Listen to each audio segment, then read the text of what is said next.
All right, good evening, everyone. My name is Mike Panessa. I'm the chair of the Administrative Appeals Board. I hereby call the apologize, I'm going to start over. Good evening, everyone. My name is Mike Panessa. I'm the chair of the Administrative Appeals Board. I hereby call the regular meeting of the Administrative Appeals Board for April 26, 2023 to order. Board Secretary, could you please call the roll? Board Member Vasily. Here.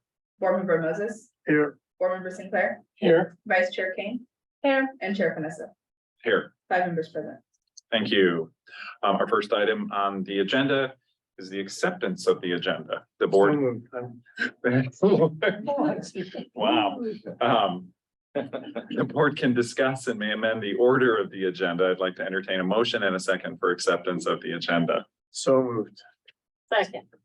Thank you. Board Secretary, please call the vote. Board Member Moses. Here. Vice Chair Kane. Aye. Board Member Vasily. Aye. Board Member Sinclair. Aye. And Chair Panessa. Aye. Passes 5-0. Thank you.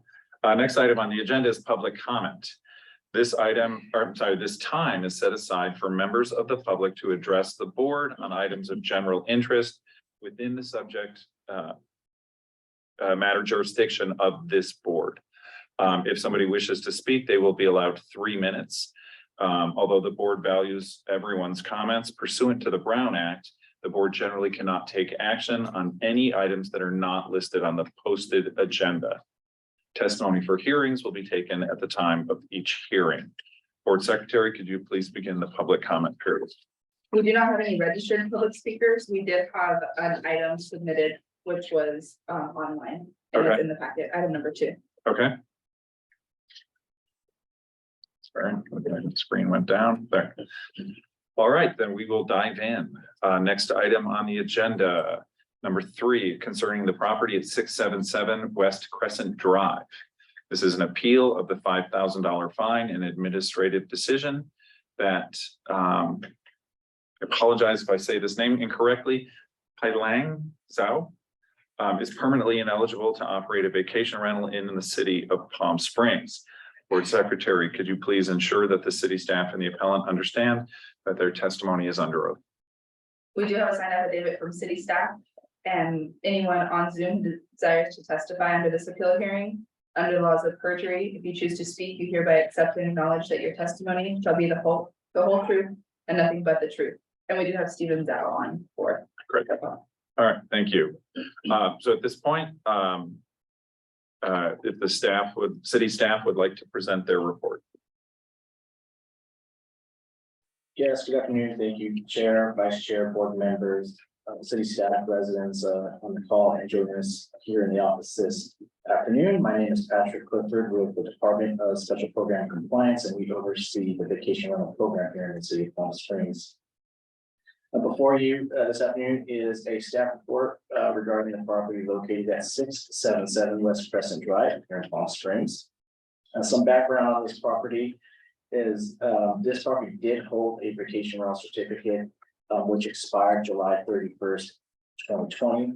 It was managed by an agency titled 365 Vacation Rentals, and that vacation rental certificate was closed July 15th, 2020. On December 28th, 2022, staff did find that this property was operating as a vacation rental as the elements listed in your staff report. There is an advertisement found on Airbnb listed via in Palm Springs and had 5 reviews. Additionally, a code compliance officer did submit a booking inquiry to stay for the dates between March 6th, 2023 through March 10th, 2023, a total of 4 nights, and a response was received by the code officer confirming the availability, and that's attachment 6 in your staff report. Based off of the elements that led the code officer to investigate the property, a citation was issued, AB 0446, in the amount of $5,000 to the property owner on title, and was mailed to the property address that was listed on title as well. I'm not sure if the code officers on the Zoom call this evening or this afternoon, but I am available to answer any questions relating to the investigation and the attachments provided in the staff report. Thank you. Do we have the code officer? We have Michael Milan and Mitch Navon.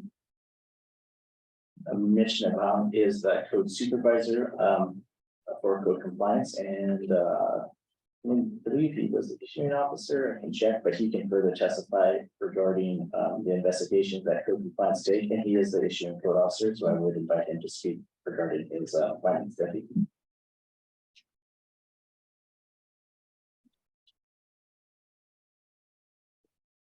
Good afternoon, everyone. Sorry. Sure. Can everybody hear me okay? Yes, Great. And just so I'm clear, we're currently speaking on agenda item 3. correct. Perfect. So my name is Mitch Naphan. I'm a co-compliance supervisor for the city of Palm Springs.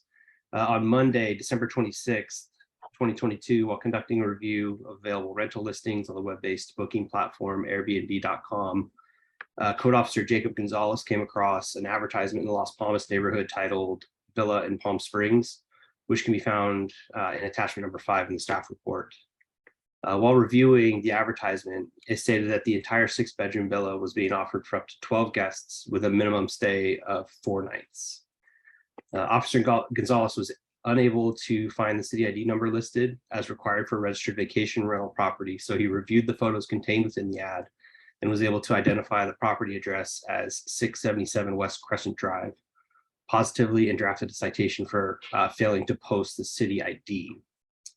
On Wednesday, December 28th, 2022, while reviewing the issued citation by Officer Gonzalez, I found that the property located at 677 West Crescent Drive no longer held an active vacation rental registration certificate, showing as having expired in July of 2020.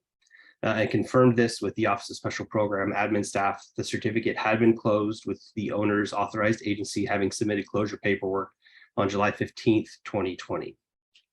At that point, I opened an investigation for what appeared to be an operating unregistered rental.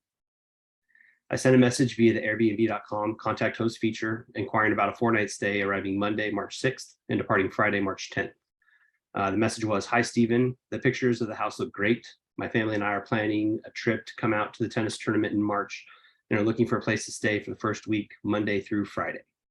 Our flight into Palm Springs arrives at 10 a.m. and I see that you have your check-in time listed as 3 p.m. But would you be able to accommodate a check-in time listed, accommodate an earlier check-in earlier than that?" The host, Stephen, responded to my inquiry with the following unique response.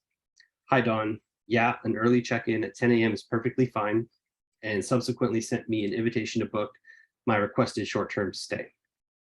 I also sent a follow-up question about using the garage, which the host replied to, and the entire exchange is included in the staff report as attachment number 6. As a result of our findings contained within the advertisement, the unique response to my inquiry, as well as the invitation to book the requested 4-night stay, I found that the property located at 677 West Crescent Drive was in violation of PSMC 525-040A, operating a vacation rental without a vacation rental registration certificate, and issued citation AB 0446 to the property owner on title, Kaylin Joao. And again, to reiterate the specific elements which resulted in us finding that the property was in violation. Number 1, the property was advertised on Airbnb.com as being able to book the entire home for a minimum of 4 nights, which can be found on, I believe it's page 29 of the staff report as attachment number 5, without a vacation rental registration certificate. And number 2, the host, Stephen, interacted with me via the contact host feature and displayed clear intent to accept and facilitate my request to book a 4-night stay by sending the invitation to book. Both of these facts fit within within what was established as part of the administrative regulation dated July 2017, which defined the operation of a vacation rental as used in Palm Springs Municipal Code section 5.25, which includes but is not limited to any one or more of the following. 1, advertisement of the property means on any web-based advertising, hosting platform, print media, bulletin, signage, radio, and television, or on any other medium for the purposes of promoting interest in, testing the market for, or soliciting the occupancy of a property for a period of 28 consecutive days or less. And then also number 3 under that regulation, an owner, agent, or any other representative of the owner interacts with another party, whether directly or indirectly, through personal or digital electronic contact, with the intent to provide availability of the property for occupancy of 28 days or less or to complete a rental and or reservation of the property for future occupancy of 28 days or less. So that'll conclude what I have to present. So I'll hand it back to Patrick, and I'm available to answer any questions that the board may have. Thank you. Anything further from the city? And nothing further, Chair. Thank you. All right, thank you. This time, we'll open it up to questions from the board to the city. Why don't we start with Mr. Sinclair? No questions. Mr. Moses, No questions. Mr. Vasili, No questions. Vice Chair Kane. I have questions. So, there was testimony by the city that there was closure paperwork, and I don't know what that is, and frankly, I really don't know what the expiration notice process looks like, so can you explain that? Yeah, so the vacation rental certificate expires annually. So that expiration date that was mentioned was the date that certificate in respect was going to expire in 2020. However, that vacation rental certificate was closed by the agency prior to expiring on July 15th. So What is that, what does that look like? so it's a form that the agency would close with a signature from the property owner stating that they are no longer going to vacation rent. So the agency will work with the property owner to make sure they're both in agreement of that and submit that to the city with an effective closure date, and then that vacation rental certificate then is no longer valid after that effective date. So an agent of the owner with the owner's signature submitted a piece of paper that Yes. said, we no longer are going to operate as a vacation rental. The closure form will have the owner's signature too, yep, and so that way, for a situation where an agency will close it unbeknownst to an owner, that they have to have a. Sure, no, that totally makes sense. Okay, I got you. Any further? All right, and I don't think I have any questions because you just answered mine about whether the owner actually signed that form. If there's nothing further from the board towards the city, at this time, I'd like to open the appeal hearing. The appellant will be invited to speak for up to 10 minutes. Any member of the public who desires to speak on this appeal hearing shall have up to 3 minutes to speak. If any member of the public testifies, the appellant will be invited to provide a rebuttal for up to 2 additional minutes. Board Secretary, can you please begin the public testimony period? Yes, Mr. Stevens, I was on Zoom for the testimony. Mr. Zhao, you will have 10 minutes. Hi, good afternoon, everyone. I hope everyone's doing well today. Before I start, I'd like to thank everyone for their time today. I am Stephen Joe, the son of the owner of the property at 677 West Question Drive, Palm Springs, and I'm representing my dad on this hearing. I'm here to address our first violation issue regarding to the rental premise. We posted it on Airbnb late last year, and we were not aware that our rental license expired years ago. We thought the license was still active, but as it turns out, it expired in July of 2020. Therefore, we were marked on the violation of advertising a house on Airbnb without having a valid permit in Palm Springs by Officer Mitch. The violation consisted of a $5,000 fine and a permanent ban on the rental license. The page has now been shut down when the violation was issued, and we were awaiting this hearing until now. We did not act on malice or bad intentions and simply wanted to rent out the house due to various personal reasons. But we were not aware that our permit expired until we saw the notice of the first violation. Therefore, I'm humbly asking the members of the board to see this as a sincere mistake from us and possibly waive or deduct the first violation charges. It was an honest mistake, and we will greatly appreciate if it was pardoned or understood by the board. In addition, given the approval of the board, we would like to request to renew our previous rental permit that expired in 2020 and potentially start again, given that everything is valid this time and checked by the city. Again, we were not aware of the expiration of the rental license and would like to sincerely apologize again on this issue.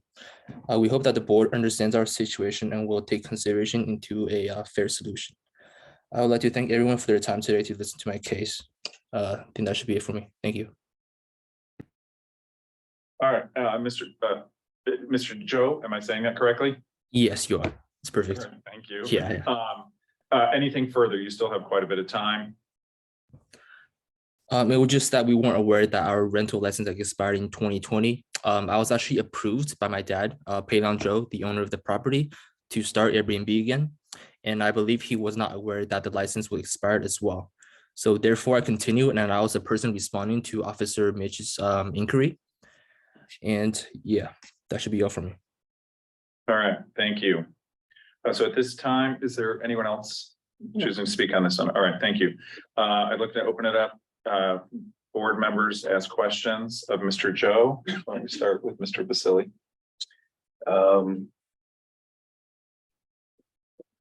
No, I don't have any questions. I don't have any questions. All right, Vice Chair Kane.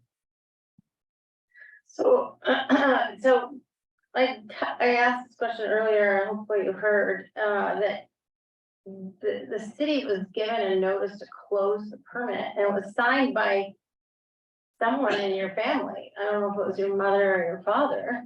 But there was knowledge that I mean, according to what we know, there was knowledge that in fact you didn't have a permit. Like, do you have any information about that? Yes, thanks for the question. I believe that my dad sincerely forgot that he signed the closure. The house was actually owned by a previous friend of his. I think his name was Ivan Arnold. I believe he assisted my dad on the rental of the property a while back. I was not that close with him, so I do not know the details. When I asked to rent the house on the Airbnb website as of late last year, my dad agreed and said everything was in check. So therefore, I started the page and all of the advertisements, and then realized that the license expired after the first notice. That's all I got. Mr. Sinclair, No questions. Mr. Moses. No questions. So I just wanted to clarify something for my own. So the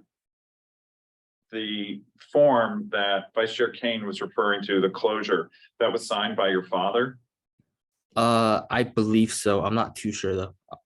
Okay, But he is the owner of the property, so in this case, I would assume that he signed a closure form. okay. And was it him or was it you that was working with the management company before that? I believe it was him and his friend Ivan Arnold that I described earlier. I only Okay. started Airbnb last year due to the fact that my dad encouraged me to start the page. So Okay. All right, I don't have any further questions. Is there anything further from the city? No, nothing further. All right, thank you. So we will close the public portion of the hearing, and at this point, it will be for the board to discuss what we have heard from both sides. Why don't we start with Mr. Sinclair? Well, I think it's pretty clear. He signed it, he rented it. I don't think there's a lot to discuss. Mr. Moses? Yeah, I kind of think the same thing. I would like to have seen the signature, but we don't need to since it's been admitted by the appellant. So no, I have no questions. All right. Mr. Vasili, any comments for discussion? No, I agree with everyone else. It's pretty clear and he signed the document, and if he didn't read the document, that was basically his responsibility. So no other comments. Okay, Vice Chair Kane? Nothing. All right. Yeah, I think I'm reiterating what you've all said, but from my perspective, signing a document that says you wish to close the vacation rental permit, I have seen that document. I have signed one. So I know that it basically states I'm not going to rent this further.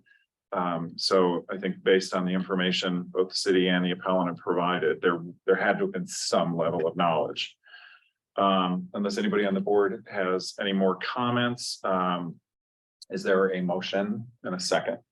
I move to uphold the ban and the fine. Thank you. I'll second. Thank you. Board Secretary, call the vote, please. Board Member Moses, Aye. Board Member Vasili, Aye. Board Member Sinclair, Aye. Vice Chair Kane, Aye. and Chair Vanessa. Aye. It passes 5-0 to adopt the resolution upholding. All right, thank you. You'll get an official notification from the city. The ban on short-term rental does not preclude you from doing long-term rental based on the city's definition is longer than 28 nights, I believe. And I want to thank everyone for their time on this case. We will move on to the next case. Next item is number 4, concerning the property at 3149 East Ventura Road. Is an appeal of the $2,500 fine and administrative decision of a 2-year suspension of the vacation rental registration certificate. Board Secretary, could you please ensure that the city staff and the appellant understand that their testimony is under oath? We do have signed affidavits from city staff. In person, anyone on Zoom who desires to testify under this appeal hearing, under the laws of perjury, if you choose to speak, you hereby accept and acknowledge that your testimony shall be the truth, the whole truth, and nothing but the truth, and the appellant's also on Zoom. Thank you. Before you start, I apologize. How do we get back to the library? Tap the middle of the screen. Middle, Oh, thank you. Well, just once, Oh. just once. There. thank you. So I'm caught up.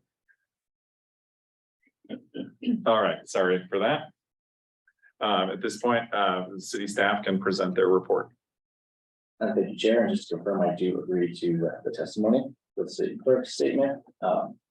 Good afternoon, Chair, Vice Chair, board members, city staff, residents on the Zoom call this afternoon, and joining us in the conference room. My name is Patrick Clifford with the Department of Special Program Compliance, and we oversee the vacation rental program here in the city of Palm Springs. Before you this afternoon is a staff report regarding the property 3149 East Ventura Road here in Palm Springs. The staff report is related to a suspension, a 2-year suspension of the vacation rental certificates to be a vacation rental here in the city of Palm Springs. After review, it was found that there was 3 violations attributed to this property within a 12-month period. The municipal code states that upon the 3rd violation in 12-month period, the city's manager shall suspend the vacation rental certificate for a period of 2 years. In the staff report, I see a table that does list the 3 citations that led to suspension. On May 13th, 2022, there was a citation that was issued for music violation. On August 13th, 2022, there was a second music violation issued toward the property.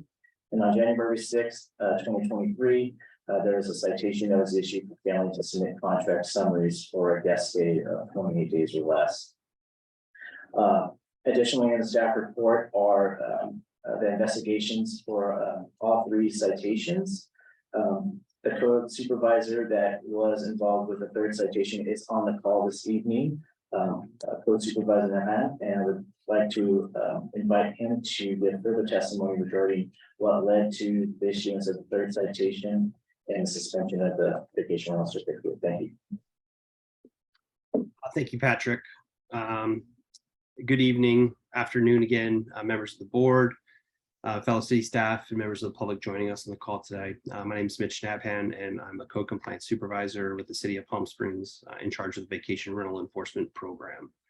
On Friday, January 6th, 2023, at approximately 4:04 p.m., the complaint was received referencing loud occupants and music coming from the backyard area that could be heard beyond the property line via the city app for the reported address of 3149 East Ventura. Officer Jake Gonzalez and I were dispatched out on the call to investigate. Before responding to the address, I conducted a search and found that there was no contract summary submitted by the property owner or their authorized agent, indicating that that vacation rentals currently occupied the property. While our response to the property did not result in the issuance of a citation for the reported noise or music, we did contact the occupants at the front door and found that the property was in fact operating as a vacation rental. The responsible renter stated that they had booked the property for a short-term stay, arriving on Thursday, January 5th, and departing on Sunday, January 8th, via the booking website airbnb.com. After returning to my workstation after our response, I conducted a second, more detailed check for a submitted contract summary. I confirmed no contract summary was on file for the current guest stay. As a result of my findings, the property owner was found to be in violation of PSMC 525-070H, and I worked with Officer Gonzalez to draft and issue citation AB 0448 for failing to submit a contract summary prior to guest occupancy to the owner on title. A couple of things to note. On August 13th, 2022, while conducting follow-up related to the citation that was issued to the property owner's guest for music, I spoke with the owner, Armin, on the topic of contract summaries, and I provided specific education on what they are, how to submit them, and the enforcement action that could result in failing to submit them, and kind of walked her through the process of how to get that link on the city's website. Also worth noting, since the suspension began on February 20th, 2023, we've continued to receive complaints, and our investigations have found that the property owner has continued to operate its vacation rental in violation of her suspension. As recently as 2 weeks ago, the Airbnb advertisement was still available, and a request to book a short-term stay was met with an invitation to book from the host by one of our officers. So that'll conclude what I have to present. I'll pass it back over to Patrick, but once again, I'm available to answer any questions that the board may have. Thank you. Anything further from the city? Just further to give some explanation on the attachments that were provided in the staff report, and attachment 6, you'll see that we attached quite a few vacation rental newsletters where we email these out to any subscriber to our email subscription list. These newsletters specifically touch base, at least at some point, to the requirement of submitting contract summaries. These are attached for your review as well. We did pull up an email address for the owner to see if this owner was in the subscription service to receive these letters, and they are subscribed to our mass email subscription program that we use here in the city. So from the city stance, we do show that at the time that these newsletters went out, it would have went to that email address provided at that time. Thank you. Thank you. Anything further from the city? None further. All right, thank you. At this point, we'll open it up to questions from the board to the city. Let me start with Mr. Basili. No questions. Vice Chair Kane, No, Mr. Moses, No questions. Mr. Sinclair. No, So I do, of course. In looking at the material, I think the reason the appellant is stating that they're appealing is that they were never, sorry, I'm trying to get back to it so I can read it in their words. yeah, I was never notified of this new rule by any sort of communication. So Patrick, is it your position that they were receiving these emails, or at least to the email address you had on file for them? And then the second part of my question is, since this was a valid vacation rental permit, is it safe to assume you would have had all the paperwork, including that checklist that makes them initial, that they have to submit contract summaries? Yes, correct. So the second question is annually, a vacation rental certificate has to be renewed.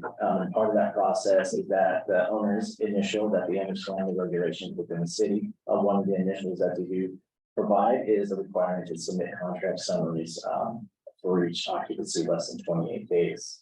Additionally, with the emails that were sent out, we do have a record that the email address was subscribed to our mass email system that we use to communicate to the permit holders. And based on when that subscription was, I'm just looking at the staff report again, we had that subscribed, but the effective start date for this property is July 2nd, 2018, a year after. So after the new ordinance was put in place and the contract summary requirement was in effect. And so from 2018 to 2023, every year the certificate would have had been renewed, and then that initial would have had been obtained, understanding that there is a requirement to submit contract summaries. Our city records show that that email was subscribed on March 30th, 2020. So 2 years after roughly the property became a vacation rental is when we had that email subscription started, and then those newsletters started after that, where they would have received that in their email inbox, communicating to some extent the requirement of contract summaries. All right, and Patrick, this isn't a new rule, is that correct? That's correct. This is not unusual. and then follow up to that is Officer Nabhan testified that he had talked with the owner about how to submit contract summaries. Have there been any contract summaries submitted for this property? And so I did pull that up with the staff report. It's an attachment 7. There was one summary submitted, and that was just recently here, I believe, in February of 2023. I'm going to the attachment right now, just to confirm with you. There you go. Yes, February 2023, there was one contract summary on file. So while they weren't cited for it, there were years of not submitting contract summaries. That's correct. All right, thank you. Anybody else have anything else? All right, at this point, I would like to open up the appeal hearing. The appellant will be invited to speak for up to 10 minutes. Any members of the public who desire to speak on this appeal hearing shall have up to 3 minutes to speak. If any member of the public testifies, the appellant will be invited to speak, provide a rebuttal, I'm sorry, for up to 2 additional minutes. Or Secretary, could you please begin the public testimony period? Yes, we can begin the public testimony. I'm not sure if they're on Zoom or not. Their name is not listed. So do we have the appellant here for, And just for the record, he was sent 3 emails and mailed those notices as well. all right. No appellant for 3149 Ventura? All right. So we skip to the point of board discussion. City, I assume you have no rebuttal, no testimony. No rebuttal, no testimony. All right, Can I start? sure. So if here or not here, we have a little bit of appeal kind of language. There's a failure to submit with lots of notice, right? There's continued complaints, there's continued advertising. If this body suspends, what is exactly the mechanism for enforcing a suspension when at the moment they're not even being compliant with the current situation, right? This is a great question because the situation has produced this. I believe code compliance officers had issued operating without a rental certificate violation.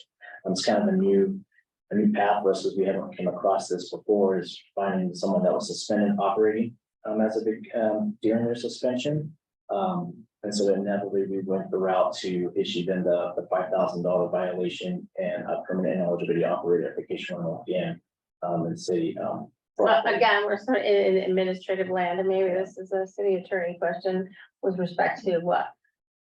You know, we sit here and we do this stuff with good faith that this ordinance was written and we're trying to uphold it. And you're doing the good work in your office and someone who's, I'll use this word blatantly, seemingly operating without care for what the rules are and what's our ability to do enforcement.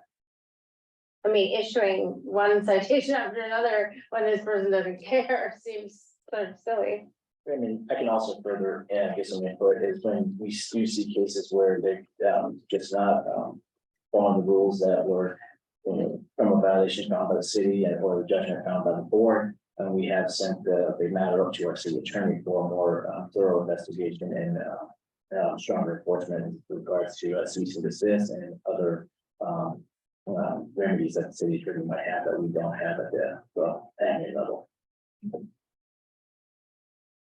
Yeah, I would say that the city does have, further avenues to pursue compliance should they continue to not comply. I do think, you need to exhaust the penalties in the code. So it would be here, the suspension, assuming, they continue to operate without a permit after the suspension, then it's the permanent ineligibility and the further fines. At that point, if they continue to no longer comply, as Patrick mentioned, we have other options. We can issue cease and desist, we can take legal action should that be necessary. But the city does have other avenues to pursue if they don't comply with just the penalties that this board assesses. There's a weird question. Does the city have the ability to tell Airbnb and VRBO and any other like platforms that this is not, shouldn't be there? Does that make sense? Like it functions primarily, I would think, by virtue of people finding it. Am I going in a complete wrong direction? I'm just curious. about how this works, because we do this stuff and I don't wanna feel like it doesn't work, do you know what I mean? Yeah, I'm certain that we can reach out to Airbnb and give them concern that an advertisement is, yeah, operating, from a violation of our code. Now, from a legal perspective, I have to defer to attorneys, and can we make them stop allowing someone to put an advertisement up there without being in our municipal code? I have to defer that question. Yes, I'm not confident that the city can make Airbnb take a listing down. Ultimately, it's their platform, but I do think, as Patrick mentioned, we certainly have the option to let them, make them aware that this advertisement on their platform is violating the municipal code. All right, I'll stop there. Discussion, Mr. Vasili, None. Mr. Sinclair, No, Mr. Moses. Nope. So from my perspective, and I think maybe this is where Vice Chair Kane was heading. And there seems to be a kind of blatant, use your word, violation here. And unfortunately, they paid for an appeal that they didn't show up for. So they're not here presenting their case. So again, I feel like from our perspective, we're focused on the third citation that they're appealing.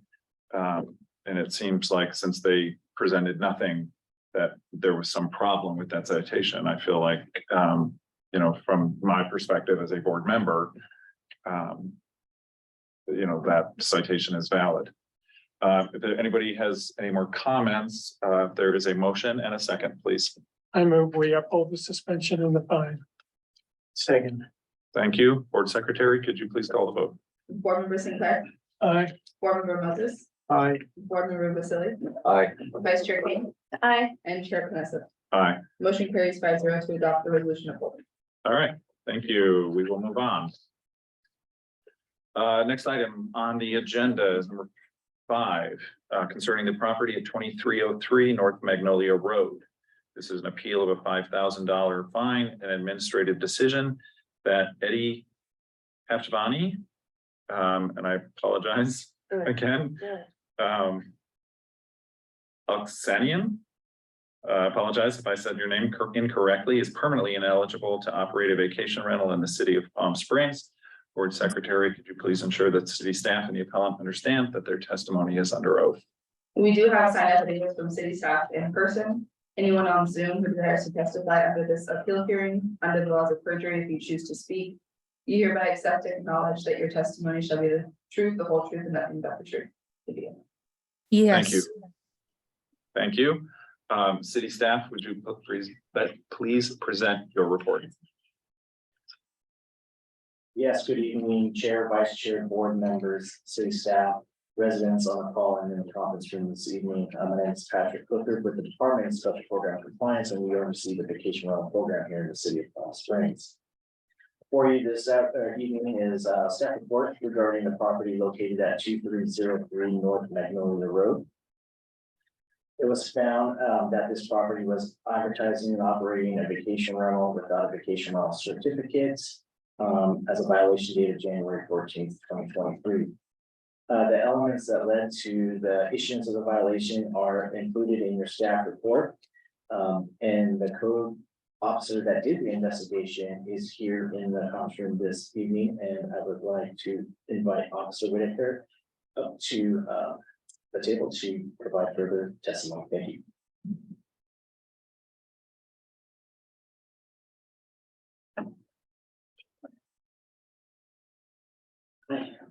Make sure you state your name, please, and then begin your testimony. Yes. Good evening, members of the board, fellow city staff, members of the public. My name is Jason Whitaker, Code Compliance Officer with the City of Palm Springs. On Saturday, January 14th, 2023, while conducting a review of the available rental listings on the web-based platform Airbnb.com, I came across an advertisement in the Ranch Club Estates neighborhood of Palm Springs titled Palm Springs Getaway, which can be found as attachment number 6 in the staff report. While reviewing the advertisement, it stated that the entire 4-bedroom home was being offered for up to 10 guests. I was unable to find a city ID number on the advertisement as required for a registered vacation rental property. So I reviewed the photos contained within the ad and I was able to positively identify the property address as 2303 North Magnolia Road. Upon my review of the city's vacation rental registration records, I confirmed that the property identified did not hold a valid vacation rental certificate. I then sent a message via Airbnb.com contact host feature, which can be found in attachment 6, inquiring about a 2-night stay, arriving Friday, January 27th and departing on Sunday, January 29th, 2023. My message stated, "Hi there, looking to book for my birthday weekend, January 27th through January 29th, 2023. I wanted to ask if the pool can be heated or the spa at least. If not, not a deal breaker. Also, does the kitchen have pots and pans in case we decide to cook dinner there? Thanks." The host, Edie, responded to my inquiry with the following unique response. "Hello, yes, the spa has a heater and will be an additional charge of $75 per night for usage. And yes, there's all kinds of cooking supplies." Once I received the message, I responded with the following: "Okay, great. And January 27th through the 29th is available. Do I pay separately for the spa and pool heat?" I received the following response from the host, Nicole: "There is no pool heater, it's just for the spa, and yes." Subsequently, after receiving this last message from the host, I received an invitation to book by Edie to book a stay for January 27th through the 29th, 2023.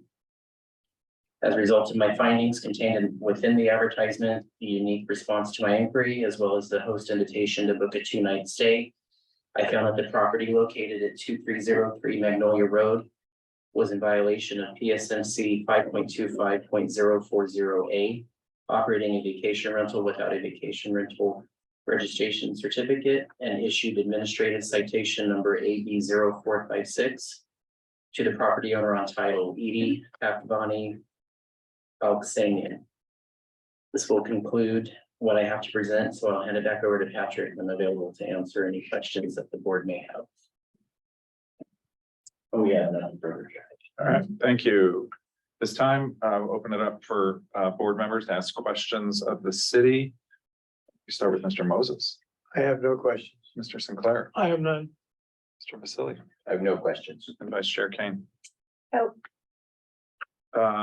I just have one kind of broad. So from what you could tell, well, has there ever been any TOT paid on this property?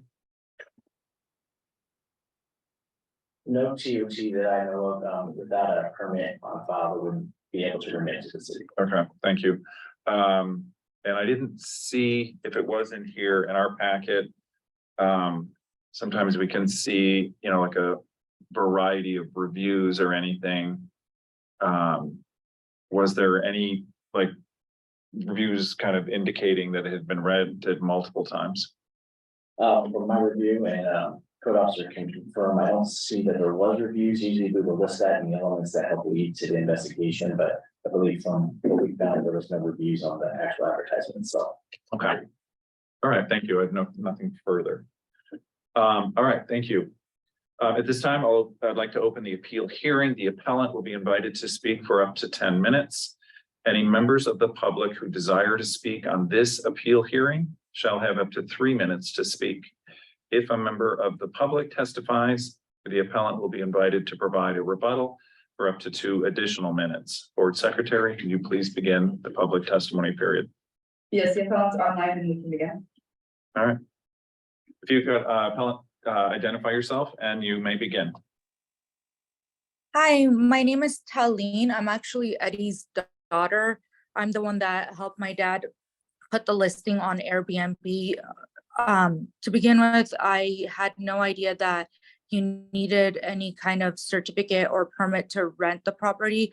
We've been using this property as a vacation home for just our family, going there like almost every weekend. And we were not aware that we needed any kind of certificate. Lately, we haven't been able to use our property as much as we would love to. So we discussed that we wanted to put it out for rent, since we weren't being able to use it. And I put it on Airbnb, not knowing that you needed any kind of permit or anything. And I was not stopped by Airbnb or anything to notify that you needed anything. And as soon as I got the notice from the city of Palm Springs, I immediately removed the ad. It was not on there for that long because I was just testing it out. I had no idea what I was doing, to be honest with you. We just wanted to see how it would go. But as soon as I found out that we needed a certificate, we removed it.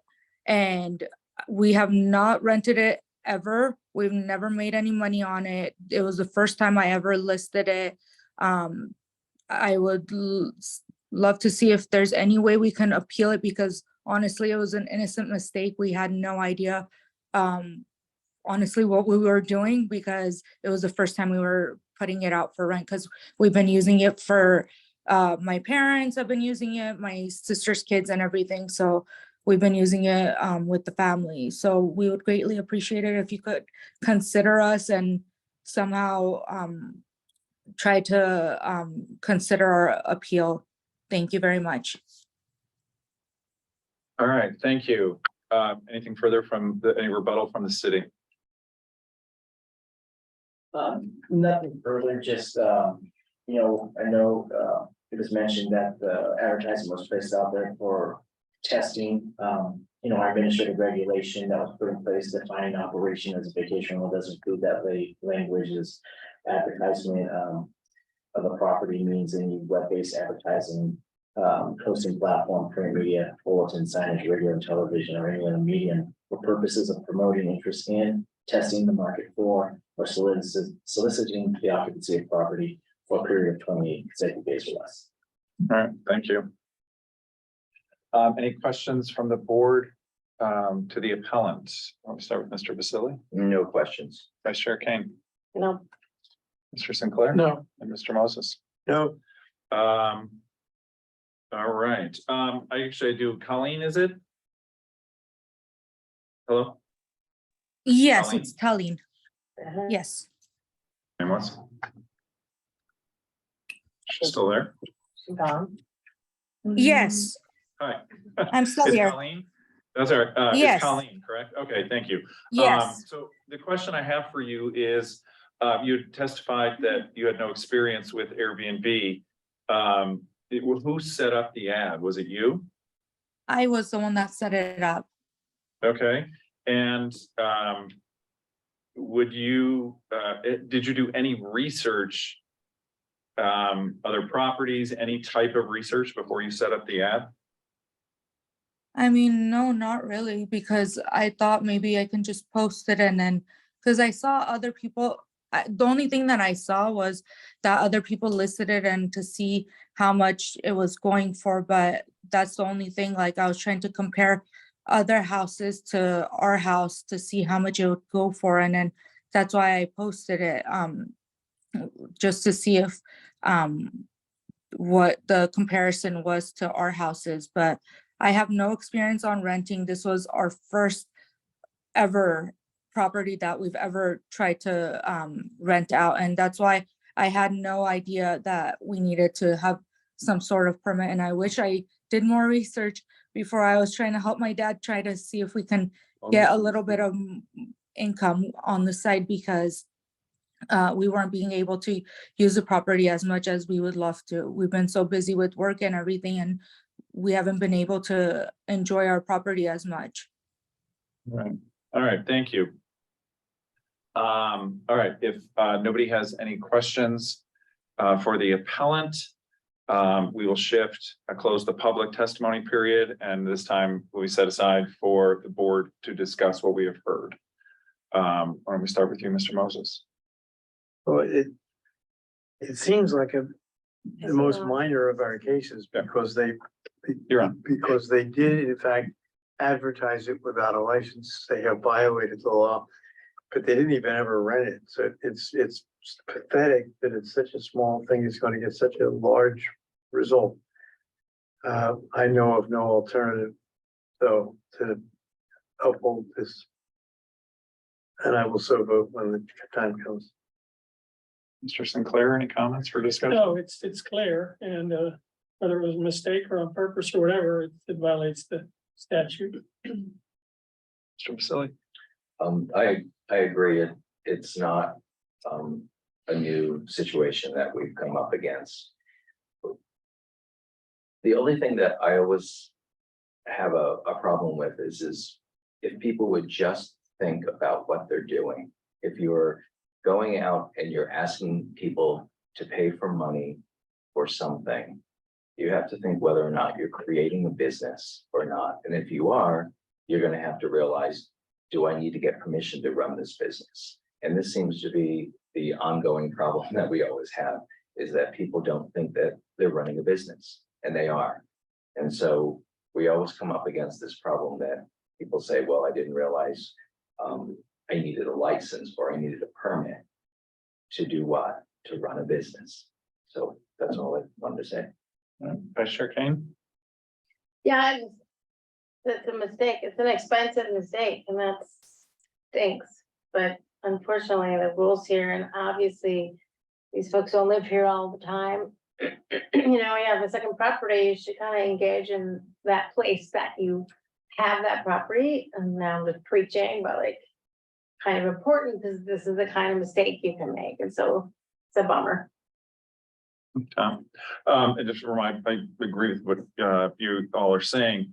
The other thing I would add is that I do know from experience that when you set up an ad, because the city has worked with Airbnb prompts you to say, I don't remember what the verbiage is, but it is something to the effect of, if you put in the properties in Palm Springs, Airbnb will prompt you saying, make sure you're in compliance, your municipality requires a permit.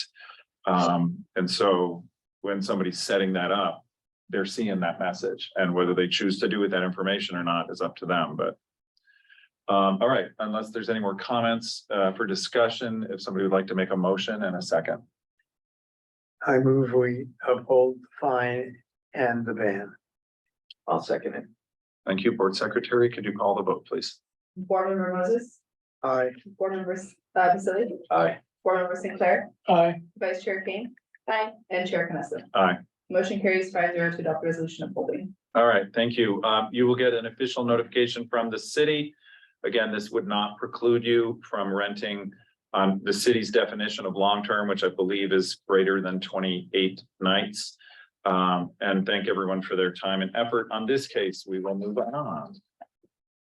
Next item on the agenda, number 6. Concerns the property at 544 North Monterey Road. It is the appeal of a $5,000 administrative decision that Marciela Solano is permanently ineligible to operate a vacation rental in the city of Palm Springs. Board Secretary, could you please ensure that the staff, city staff, and the appellant understand that their testimony is under oath? We do have signed affidavits from city staff in person. Anyone on Zoom who desires to testify at this appeal hearing under the laws of perjury, if you choose to speak, you hereby accept and acknowledge that your testimony shall be the truth, the whole truth, and nothing but the truth. And we do have the appellant on it. Agreed. Thank you. All right, city staff, if you could present your report, please. Yes, good evening, Chair, Vice Chair, board members, city staff, residents on the call and in the conference room this evening. My name is Patrick Clifford with the Department of Special Program Compliance, and we oversee the vacation rental program here in the city of Palm Springs. Before you this evening is a staff report relating to the property located at 544 North Monterey Road here in Palm Springs. Some background on this property is that the Department of Special Program Compliance did receive an application for a registration certificate on January 3rd, 2023. On January 17th, 2023, co-compliance officer did conduct a safety inspection at that property, which resulted in a past safety inspection. The code officer did put in specific language in their email stating that this does not give approval to operate or advertise. Our code officer started including that in our message because we were receiving feedback that might have been communicated that it was an approval to start operating at that point. And so I don't know relative to the time when they started putting that message in, but the code officer that does complete the safety inspections has that as a generic text that's in his safety inspection results. So and that gets communicated to an email address that's provided to the city staff in their application and on their safety inspection form, which is a form that our code compliance officer used to contact the designated contact that would be in attendance for that safety inspection. In result of the citation that was issued though, citation AD 0464, that application is placed on hold pending an outcome if this citation was appealed. So with respect to the analysis of what led to the issue and of the citation, it was found on January 23, 2023, that this property was advertising and operating as a vacation rental without a valid vacation rental certificate. The elements that led to the issuance of this citation are found in the staff reports. And additionally, the co-compliance officer and supervisor that worked on putting this citation together are on the call this evening, and I would like to invite code supervisor Napan to further testify of what led to the issuance of the citation. Thank you. Thank you, Patrick. Good evening, members of the board, members of the public joining us, and my fellow city staff. My name is Mitch Napan. I'm the co-compliance supervisor in charge of the vacation rental enforcement program for the city of Palm Springs. Officer Jacob Gonzalez was the issuing officer. Unfortunately, couldn't be here tonight. However, I did work on this citation with him prior to issuance, and I'm fully aware of the details, and they are as follows. On January 28th, 2023, while conducting a review of available rental listings on the web-based booking platform Airbnb.com, Code Officer Jake Gonzalez came across an advertisement in the Sunrise Park neighborhood titled Newly Remodeled Sunrise Park Gem, which can be found as attachment number 5 in your staff report. While reviewing the advertisement, it stated that the entire 4-bedroom home was being offered for up to 8 guests with a minimum stay of 3 nights. Officer Gonzalez could not find the city ID number listed as required for a registered vacation rental property, so he reviewed the photos within the ad and positively identified the property address as 544 North Monterey Road. Reviewing the city's vacation rental registration records confirmed that the property identified did not hold a vacation rental registration certificate. Officer Gonzalez then sent a message via the Airbnb.com contact host feature inquiring about a 4-night stay arriving on Monday, February 13th, and departing Friday, February 17th. And the message was, hello, I was looking to book for about a week in the middle of February. I didn't see anything on the ad concerning small pets, Chihuahua. I was wondering if you had any restrictions, not a deal breaker if we can't bring her. The host, Ike, responded to the requested 4-night stay with the following unique response. Hello, Raphael. This home is an animal-free home. If you can leave your pup at home, then welcome. Officer Gonzalez responded back, oh, no problem, not an issue for us at all. And the host responded by sending Officer Gonzalez an invitation to book the requested 4-night stay. This exchange and the invitation to book are included in the staff report as attachment number 6. As a result of the findings contained within the advertisement, the unique response to Officer Gonzalez's inquiry, as well as the invitation to book the requested 4-night stay, we found that the property located at 544 North Monterey was in violation of PSMC 525-040A, operating a vacation rental without a vacation rental registration certificate, and issued citation AB 0464 to the property owner on title, Marciela Solano. So again, to reiterate the specific elements which resulted in us finding that the property was in violation. Number 1, the property was advertised on Airbnb as being able to book the entire home for a minimum of 3 nights, which can be found on page number 26, I believe, of the staff report as part of attachment number 5, without a vacation rental registration certificate. And number 2, the host, Ike, interacted with Officer Gonzalez via the contact host feature and displayed clear intent to accept and facilitate our request to book a 4-night stay by sending the invitation to book. Both of these facts fit within what was established as part of the administrative regulation dated July 2017, which defined operation of a vacation rental as used in Palm Springs Municipal Code section 5.25, which includes but is not limited to any one or more of the following.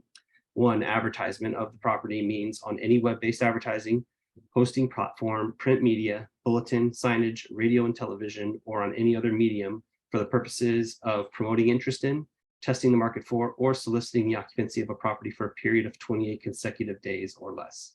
And then section 3 of that reg states an owner, agent, or any other representative of the owner interacts with another party, whether directly or indirectly, through personal or digital electronic contact with the intent to provide availability of the property for occupancy of 28 days or less, or to complete a rental and or reservation of the property for future occupancy of 28 days or less.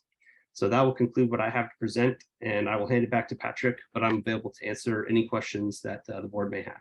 Thank you. Anything further from the city? And nothing further, Chair. Thank you. Thank you. At this point, we'll open it up to board members' questions for the city report. Start with Mr. Sinclair, Nothing here. Mr. Moses, Nothing here. Mr. Vasili. Patrick, could you just confirm, you said, I don't remember who was corresponding with these folks, but it was going back and forth. There was a question about whether or not they could rent it. And there was an email that was supposedly have gone back saying that you can't rent it until you get your permit. Yes, I believe, with respect to the safety inspection that I mentioned earlier. So what happens is, during the application process, there's a form that the applicant will fill out, what we call as a safety inspection form. They provide information related to the property and a contact who they feel, if not themselves, will meet the code officer at the property to complete the safety inspection. And they provide a phone number, so the code officer can reach out and schedule, and an email address that's provided to email the results to. And so when the safety inspection is completed, whether it's a pass or a fail, a copy of that result will be emailed to that specific email that was listed on that form. And we did look at the email that was provided on the application. There was a Gmail account that was provided. I did not put the actual email address in the staff report just for sensitivity reasons, but it was a Gmail account that was listed on the application safety inspection form. And so when the code officer completes the safety inspection form, that'll get emailed, and that message that's embodied in the email is there for review, hopefully to clarify what that result means, the past result. Thank you. Thank you. I have a question or two. So they passed on 117. And then they were noticed or whatever, like by the staff on 128. Is that right? That they were advertising? The violation was January Okay, 28th. so how long is it taking the city to finalize from the time someone gets pass your inspection to whatever it is the city has to do to give them their certificate number? Like, how long does that take? So from initial application received, at that time, it was roughly 90 days. I know, but so not initial application. Yeah. So from the time you get this notice, it says you passed. Yeah, there's. Is it like 3 weeks? Is it 2 months? Is it like, do you have any idea? It could be either or, depending on when that safety inspection took place in the application process. So let's say they applied last week and they were able to get a safety inspection a week after, then it could be all the way to that 90-day mark until they get that certificate issued. Or if they're if that safety inspection occurred on day 80, then most likely it'd be 10 days after that safety inspection. But no matter where the safety inspection took place, they're in a queue behind others. And no matter. It's like administrative processing at that point. Exactly. They're in a queue to get through the paperwork, not to get more inspections because it passed. It passed, yeah, exactly. So then I'm just, what I'm getting at, I just think you figured this out, right, is that then, I don't know what a reasonable amount of time is for somebody to wait, but it seems like then we're going in to like check if these people are, it feels like a setup somehow, and I don't know if that's inappropriate for me to say, but I feel like, do you know what I mean? And there should be some, I don't know, indication if that's possible. Maybe I'm bananas and I'm gonna get yelled at, but because I see what they did and I know it's not right and I get that.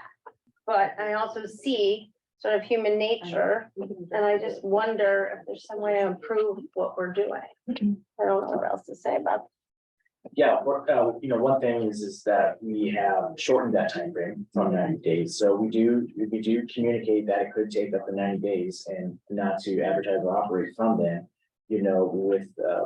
After the latest ordinance that was adopted in November, was even probably thinking about 100 days. We had that moratorium coming out of the fall that stopped processing, so staff had to pick that up relatively soon after and just catch up on all the applications that were submitted and applied for. So No, and I understand that there's like a period of time and that people should do with the right thing. There's no question. I don't disagree with that. I mean, the city's gotta do what they gotta do.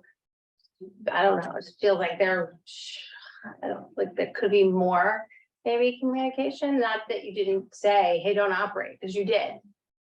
So I don't know, I'm not gonna repeat myself.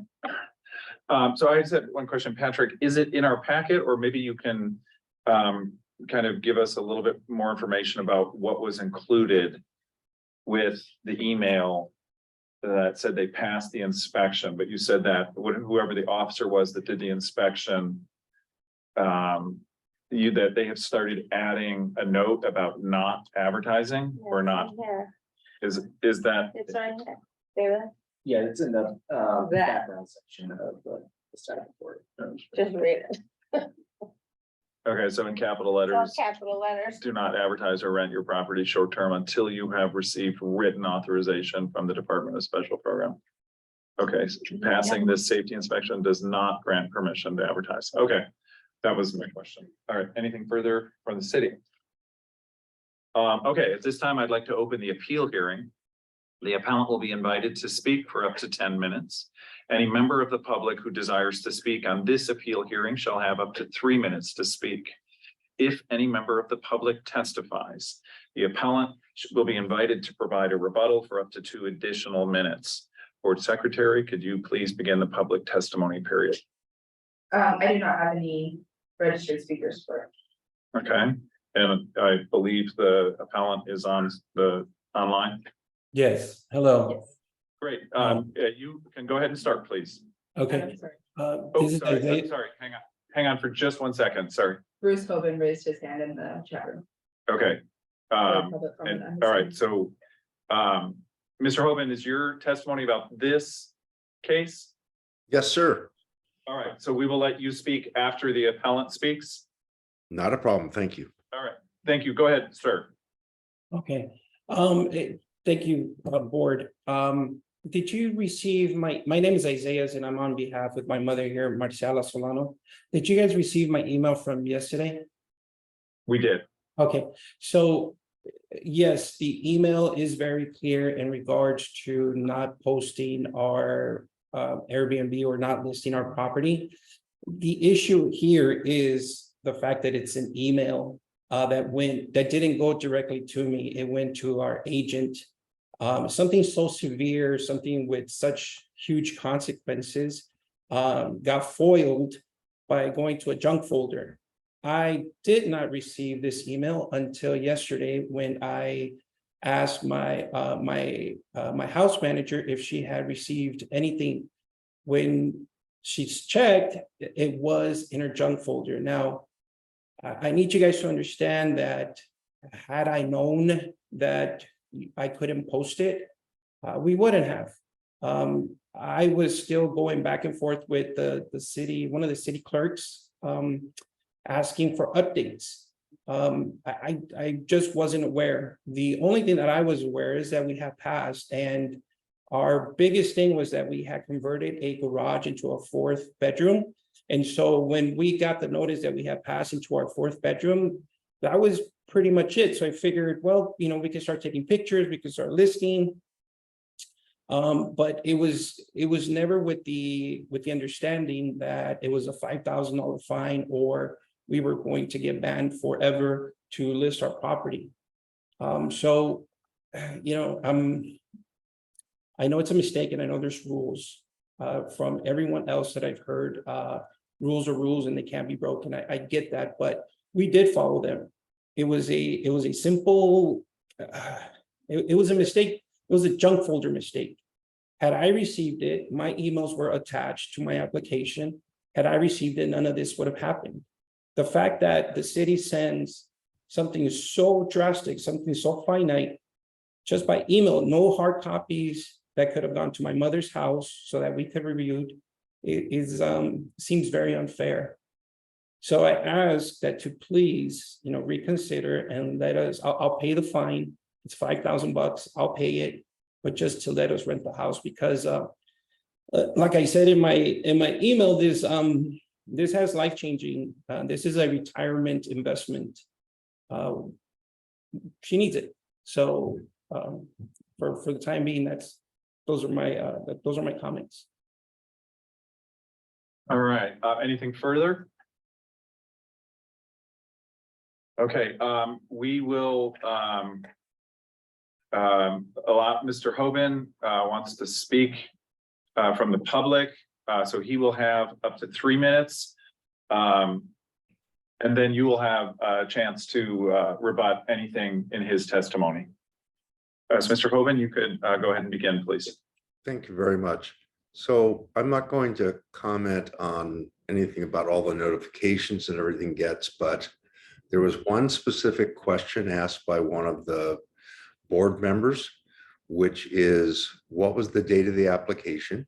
What was the date of the inspection? And what was the date was the certificate issued? The city does track that, and they could look that home up for you right now and give you that answer. I don't wish to say that would change your opinion at all on anything, but the data is right there. They do record it for every home. That's it. Thank you. All right, thank you. Okay. Did you have any comment you wanted to add based on that? I didn't understand the point of that comment. Sorry. Mr. Hoban, do you want to just answer his question, the point of your comment, please, if he's still on? It's simply that one of the board members asked about what was the interval time from when the house inspection happened to when you got issued your permit. And I believe her concern was, how big a gap in time is that? Is that 2 weeks? Is that 2 months? And was a valid question. Yeah. And the city has the data to answer that. Okay. right, The issue is that we were in the process of receiving our permit. We haven't received it. Just thinking of how the situation went, the timeline, we placed our application, we got our inspection, we got notice that we have passed.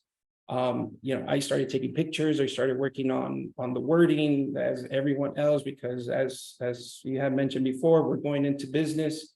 I didn't, since we have passed, I figured it was just going to be a rubber stamp. We're good to go. There was no need. I didn't know that we couldn't start, renting the place, or at least starting to talk to guests. The other, as a side note too, I think in the first person that was, that you had interviewed, there's like 3 times that they've had, penalties, right? So, how I don't get how one house can have up to 3 times problems, and it's okay to continue to do business when we're just starting and we made a simple mistake and now we're banned for life.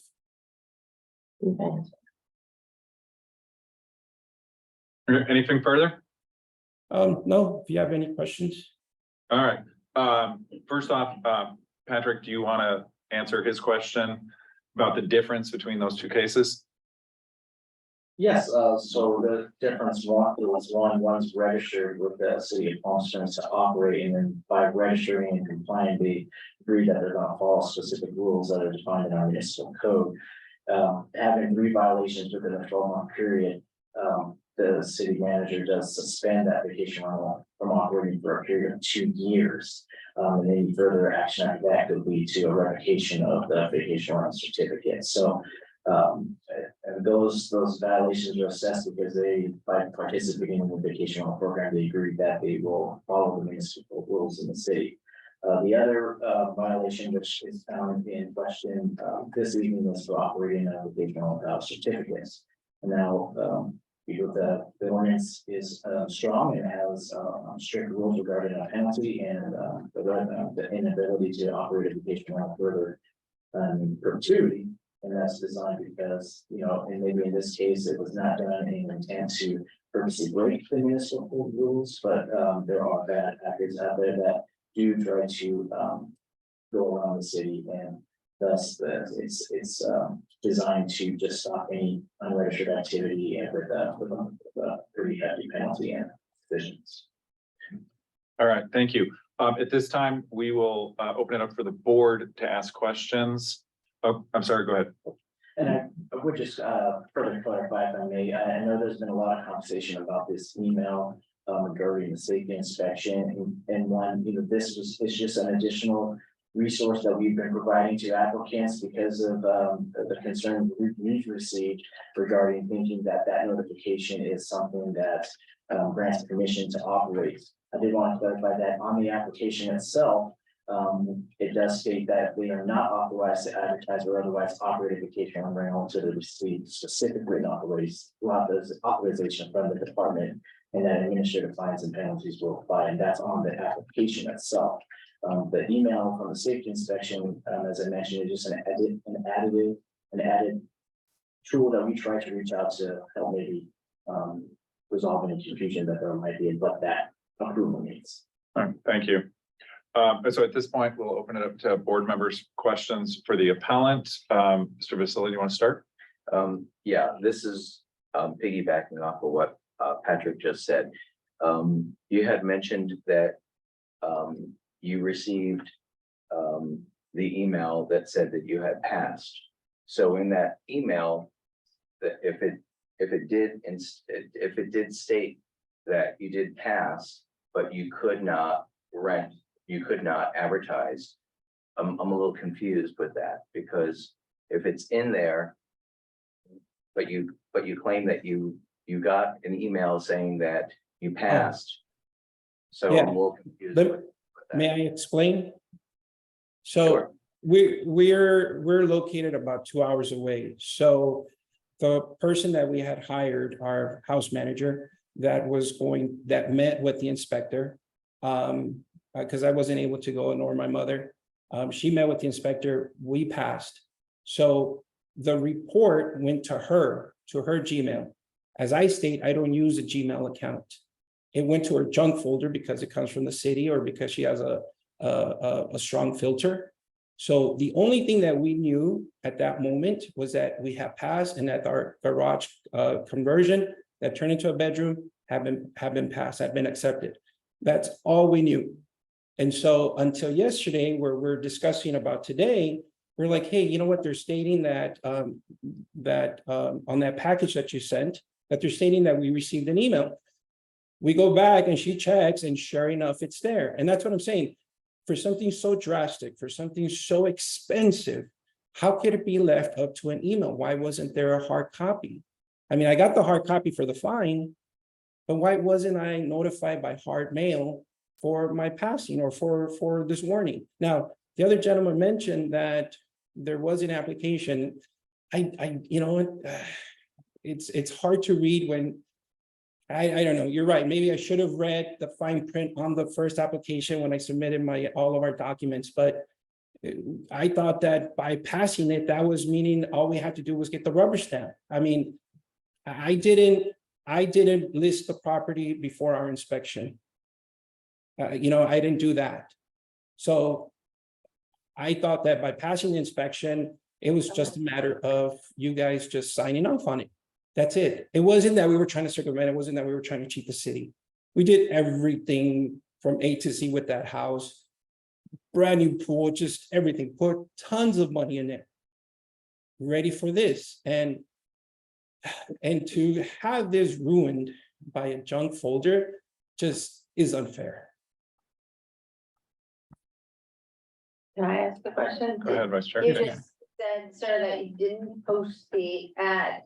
Did your agent post the ad? No, I did. You did post the ad, so Yes. that's not true. Okay, so you did. And then Patrick, when somebody passes, they get a piece of paper, do they get anything from the inspector? Besides the email that we've discussed now ad nauseam. Correct, it would just be the email with the PDF that's sent to the. So the person on site, if it's a, you know, manager, or whatever, is talking to the inspector and they get like a verbal. Whatever, and they don't get, okay, and all good, I just want to be clear. Okay, that's it. All right, Mr. Sinclair, any questions for the None, appellant? none here. Mr. Moses? I just want to make sure that the appellant understands that she can rent the house for more than 28 days. This is only a ban for short-term rentals. Yes, sir. We're not interested in the long-term rental because my mother wants to use that house.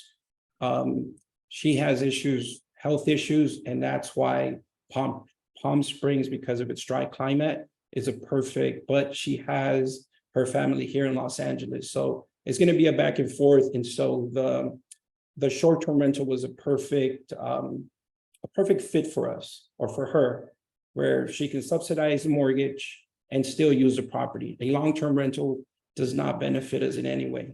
And right now, honestly, with the way the market is, she'll be underwater with the amount of money she spent on renovating that house, with the price that she paid. It's not going to work out. And again, to get all this ruined because of an email is unfair. This has to be readdressed. This has to be taken into account for future. Anything further, Mr. Moses? No, So I have a question for you. Yes. Who set up, who filled out the application paperwork? I did. So. My mom has a language barrier, so I'm the one who did. Okay, so is it safe to assume then that you are the one that put the person that was gonna be your property manager, you're the one that put that person's contact info down as the contact for the city? Yes. Okay, I'm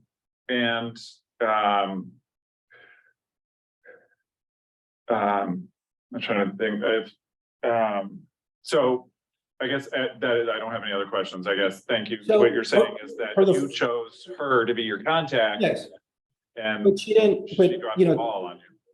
I'm not here to throw anyone under the bus. She also didn't see that email. She, like I said, it's, you know, when you guys, we all have emails, right? And there's certain emails from certain entities that just our inboxes won't accept.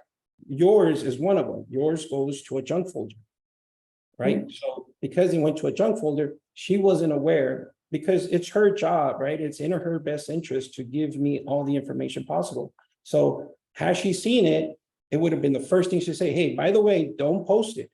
Right? I'm 100% that would have been her reaction. Now, she didn't say anything because she didn't see it either. So does she manage other properties in Palm Springs? Yes, she does. Okay, just give me a ballpark. Do you know how many properties? I don't know. All right, I guess She's a what I'm check-in getting at agent. is that if she, say again, I'm sorry? She like check-in agent, the person that, because, you know, like, again, we thought we could self-check-in, right? But from reading, we have to have a person that checks in. So this is our check-in person. Okay, And so I asked her as a favor to meet with the inspector because I couldn't make it. okay. All right, thank you. If nobody has anything further for the appellant, does the city have anything further to add?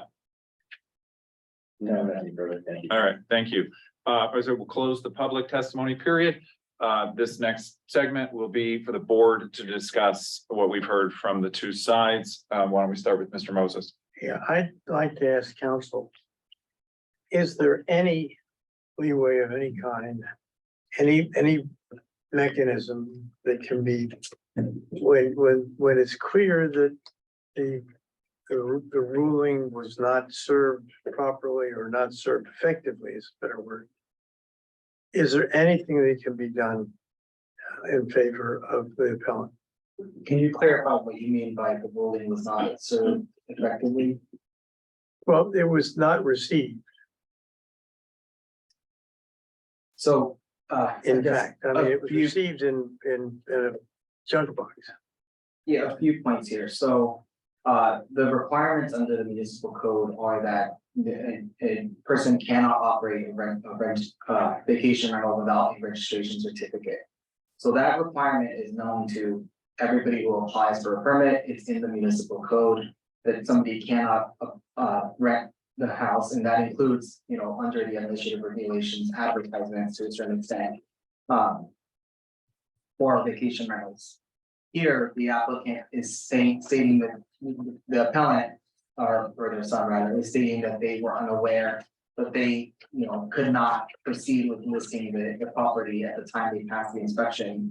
But I don't think the appellant is contesting the fact that that they did not yet have a certificate issued at that time. It's still in the process. So I would note that for the board's consideration. Aside from that, in terms of leeway, no, the violation section is pretty clear that, you know, if the board finds that you will uphold a citation, that citation carries both the penalties, which are one, the fine of $5,000, as well as the section 3, payment of any taxes, and then lastly, the permanent ineligibility. The municipal code does not allow the board to parse out penalties or to, you know, waive that in any fashion. Thank you. I have nothing further. Mr. Sinclair, Nothing. no comments for discussion? Well, I was just gonna say, I'm not sure what Jocelyn's question was with regard to the time period, but I may have the time wrong. But from the time the inspection was approved to the time they advertised was really short. So we're not talking about, it was an inordinate amount of time before he got the certificate. Is that correct? Well, he's never gotten a certificate at this Right, point but that I I mean- know of, and I I mean- don't know how long it takes before someone gets a certificate. Right, Like, but I don't know the answer. I guess my point is. It was takes only probably- about 8 It was days. only about 8 days. It takes more than 8 or 10 days. Is my point. If it were a month or 2 months or 3 months, or the full 90 days, I'd be more concerned, but to just do it 8 days after. The inspection was passed. Doesn't seem like a good move to me. Doesn't seem, advertising doesn't seem like a good move. Yeah, to you? right after, Okay. almost right after it was Okay. passed. That's, I mean, Comments for discussion? I struggle with this a bit. And I know we've had this issue before, and that this is a process. It takes a certain amount of time. People have to be patient. People have to understand every step of the way. We keep trying to improve this process as we come up, right, with appeals that indicate a way to have the city do it a little better. You know, no knock on how they do it now. It's really hard stuff to implement. This is tough.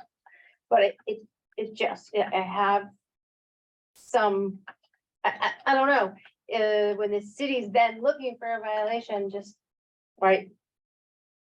10 days after someone is told they were like they're out looking for these violations. I don't know if that's the right way to do compliance Isn't- either. isn't I'm that what they do? struggling with that. Isn't that what the No, staff I don't- does? They're looking for violations? Well, I suppose they're looking for, I would say they're looking for all kinds of violations. There's many violations in the city that we've seen where people have never even applied, don't understand anything about the vacation rental ordinance, don't care to show up to an appeal, like, what, there's millions of violations because there's lots and lots of homes. I hope there's not millions. Well, what I'm saying is that there's lots of opportunities, and this just, it doesn't, I don't know how to articulate what I'm saying better than it feels as if the city and the compliance team knows this person's in this middle space. And I know that there's no rule around waiting for this middle space, but it's not as if they were, I don't know, it does feel. If I can go Accurate to before me. you, Yeah, Mr. Selly, please. I hear what you're saying, and from my perspective, what I didn't hear was they were targeting this property.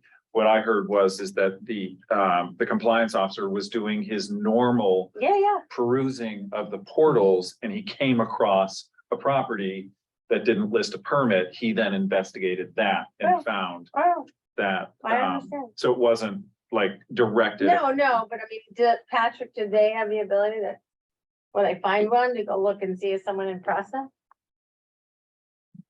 They can see if one, they're checking that if it's registered too, they can check on our application list if it's pending or not, but. I'm not suggesting they should or that I'm just curious if they do. can To help get some context of what might be going on, but by no means will they be like. Well, since they're impending, we're gonna turn away from issuing the citation. They have to follow the course, and our administrative team is separate from our code compliance team. We have an administrative team that's processing the application, and code compliance is enforcing the municipal code. And if they do find a violation, they do have to act on it. Mitch raised his hand also. Okay, Now, is he, Mitch Navarro. yeah, what, Officer Navon? Sure. Did you have So something to just, add here? yeah, just to provide some more insight on that. So one of the things, there's not a list of that's made available to us that my officers are looking at to specifically target individual addresses. On Airbnb and Vrbo, when a new advertisement is created, they're generally promoted towards like the larger scale of Palm Springs. So if you search vacation rental stays in Palm Springs, it'll give you 20 listings that encompasses the entire city. And so super hosts and new properties are generally promoted to the top of those lists. So that's why they're brought to our attention. Now, at the end of our investigation, part of the reconciliation process that we go through with the admin staff is we check, but this is after the citation has already been drafted, it's already been reviewed by myself, and it's essentially, the elements have been found that it's in violation and it's a done deal. And that is the only reason we check to see if there's an application on file is to ensure that we're not creating a more confusing situation by, one of our office admin staff to then go and issue a registration certificate while this citation, the couple days that it takes to process and go into effect. If that makes sense. Yeah, sure. So this is a little unorthodox. I'm gonna let Mr. Salerno speak very briefly, and then we'll get back to our board discussion. Yes, thank you. I know I'm out of order, but can I just say then, if I submitted my application and I passed the inspection, and it was just a matter of maybe a few weeks for us to get rubber stamp, is there any way where we can pay the fine and be taken in consideration, like if we were already part of the short-term rental and call this a strike or our first Yeah, violation? so- Unfortunately, what the city attorney and the city staff have explained is that we don't have the ability to separate. The city ordinance has set out what the penalties are. We do not have the authority to alter those. But So. But we all, All right, okay, We just. all right, Mr. Basili, any comments for No, I think discussion? everyone is covered pretty much. So, and then last thing for me, amongst the board, when somebody fills out that paperwork and puts a person, whoever they choose to be the point of communication with the city, I mean, that was somebody this appellant chose. Now, the fact that she's filtering, however it is that her emails go into junk, unfortunately, that's on her. That is not a great way to service a client in my mind, but that doesn't change the facts. They chose her as their agent. Their agent ignored for whatever reason, didn't see, but eventually found that email 4 months or 3 months later. To me, that doesn't negate the fact that the city reached out, told them you pass the inspection, but that does not give you the right to advertise. Do not advertise until you get written authorization. And that was not followed and not paid attention to. So unless there's any more, go ahead, I'm sorry. I'm not sure who Francine is in regards to this case, but she raised her hand on Zoom. At this point, I think we probably need to cut off public. So, because, we need to cut off public. So, all right, unless there's any more comments for discussion, if somebody wants to make a motion in a second. I will move that we uphold the penalty and the ineligibility.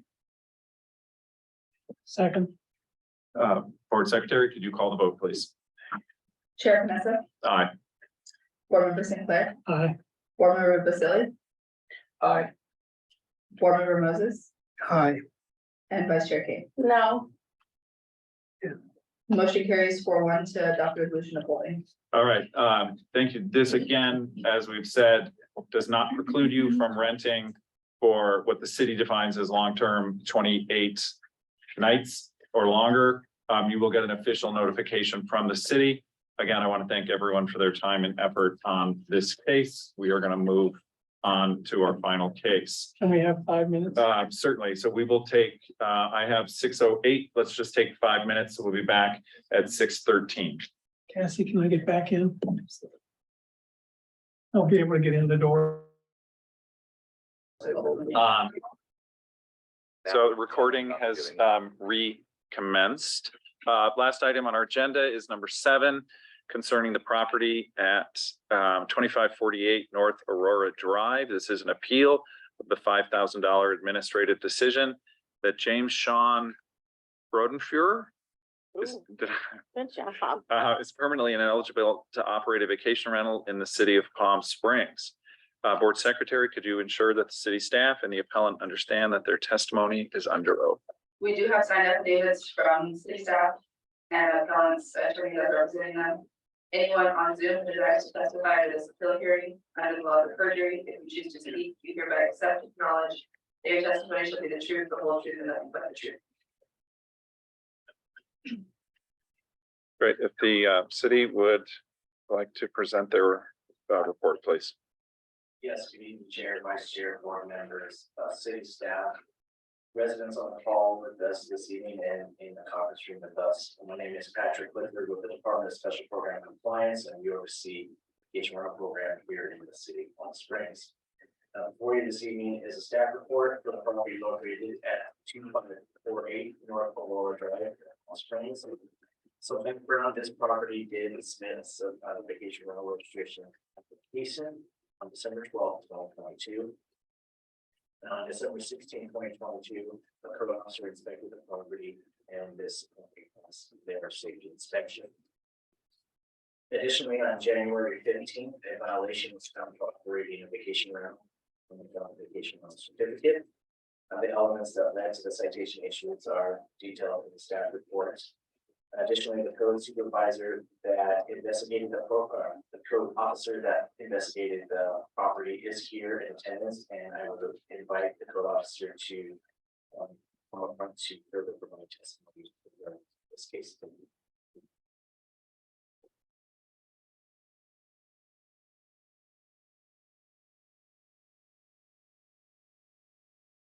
Hi, good evening, members of the board, my fellow city staff, members of the public present for tonight's hearing. My name is Jason Whitaker. I am a code compliance officer with the city of Palm Springs.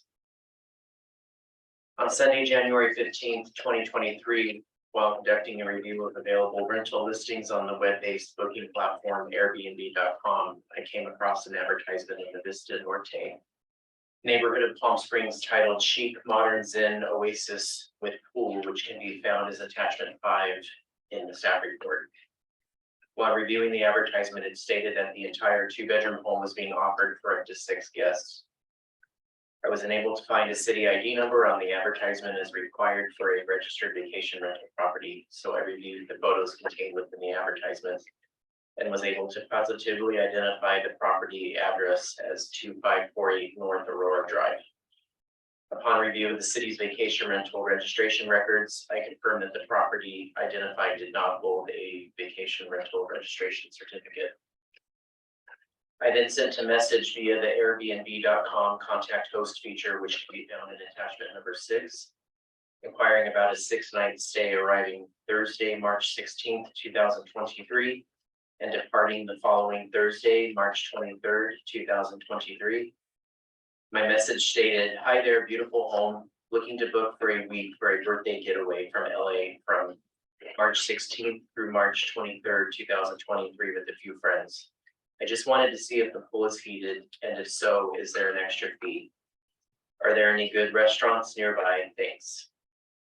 The host, Nicole, responded to my inquiry with the following unique response. Hi, Wayne, thanks. Sorry. Thanks for the inquiry. The pool isn't heated, so no extra fees. Still fun to float in a refreshing dip. This is a new rental, so we want to be careful that there are no loud or messy parties. Hopefully your friends are old or wise enough to celebrate respectfully as a guest. Lots of fun places to go nearby. Palm Springs always has a great energy. Once I received this message, I responded with the following. Hi, Nicole, thank you for the reply. Yes, we are in our late 40s, so definitely no loud parties for us. Will the weather be warm enough to use the pool in March? I received the following response from the host, Nicole. Great to know. Thanks for the extra insight on your group. It's in the mid-80s in March, but really nice time of year, great for sunbathing. Not sure if you will want to go full swim, but then up to y'all. It's hard to tell, especially if you guys are busy out doing things and just want to relax poolside a bit. It's a nice option to have for sure. I then received an invitation by Nicole to book a stay for March 16th through March 23rd, 2023. Subsequently, as of this past week, April 22nd, 2023, upon my review, their advertisement is still online and there were 2 reviews, one from March 2023 and one for April 2023. As a result of my findings contained within the advertisement, the unique response to my inquiry, as well as the host invitation for a 6-night stay, I found the property located at 2548 North Aurora Drive was in violation of PSMC 5.25.040A, operating a vacation rental without a vacation rental registration certificate, and I issued administrative citation number AB 0457 to the property owner on title James Broadpure. That will conclude all I have to present. I'll hand it back over to Patrick. I'm available to answer any questions. All right, thank you. At this time, we'll open it up for board members to ask questions of the city. Why don't we start with Mr. Sinclair? None for me. Mr. Moses? None. Mr. Vasili? No questions. And Vice Chair Kane? No, sorry, do you know if the rentals that you saw in March and April, how long they were? Could you tell? There was no indication on either review how long the stays were, but with this being April, and we're not even to 28 days of this month yet, it's less than 28 days if they in fact stayed in April. So that's what stuck out to me. Okay. Thanks. And then along that same line, so on January 15th is when the citation for not having the official permit was issued? It was dated the 15th, and then of course it has to go through the Office of Special Programs, the administrative staff. They have to review, make sure there is, an application on file, like Patrick had mentioned, that there's no mix up as far as the paperwork goes. Okay, and I think, I guess my next question regarding that will be to the appellant when it's their chance. Okay, thank you. Anything further from the city? Nothing further, sure. All right, thank you. At this time, we'd like to open up the appeal hearing. The appellant will be invited to speak for up to 10 minutes. Any members of the public who desire to speak on this appeal hearing shall have up to 3 minutes to speak. If any member of the public testifies, the appellant will be invited to provide a rebuttal for up to 2 additional minutes. Board Secretary, could you please begin the public testimony period? Yes, the attorney Gregory is present.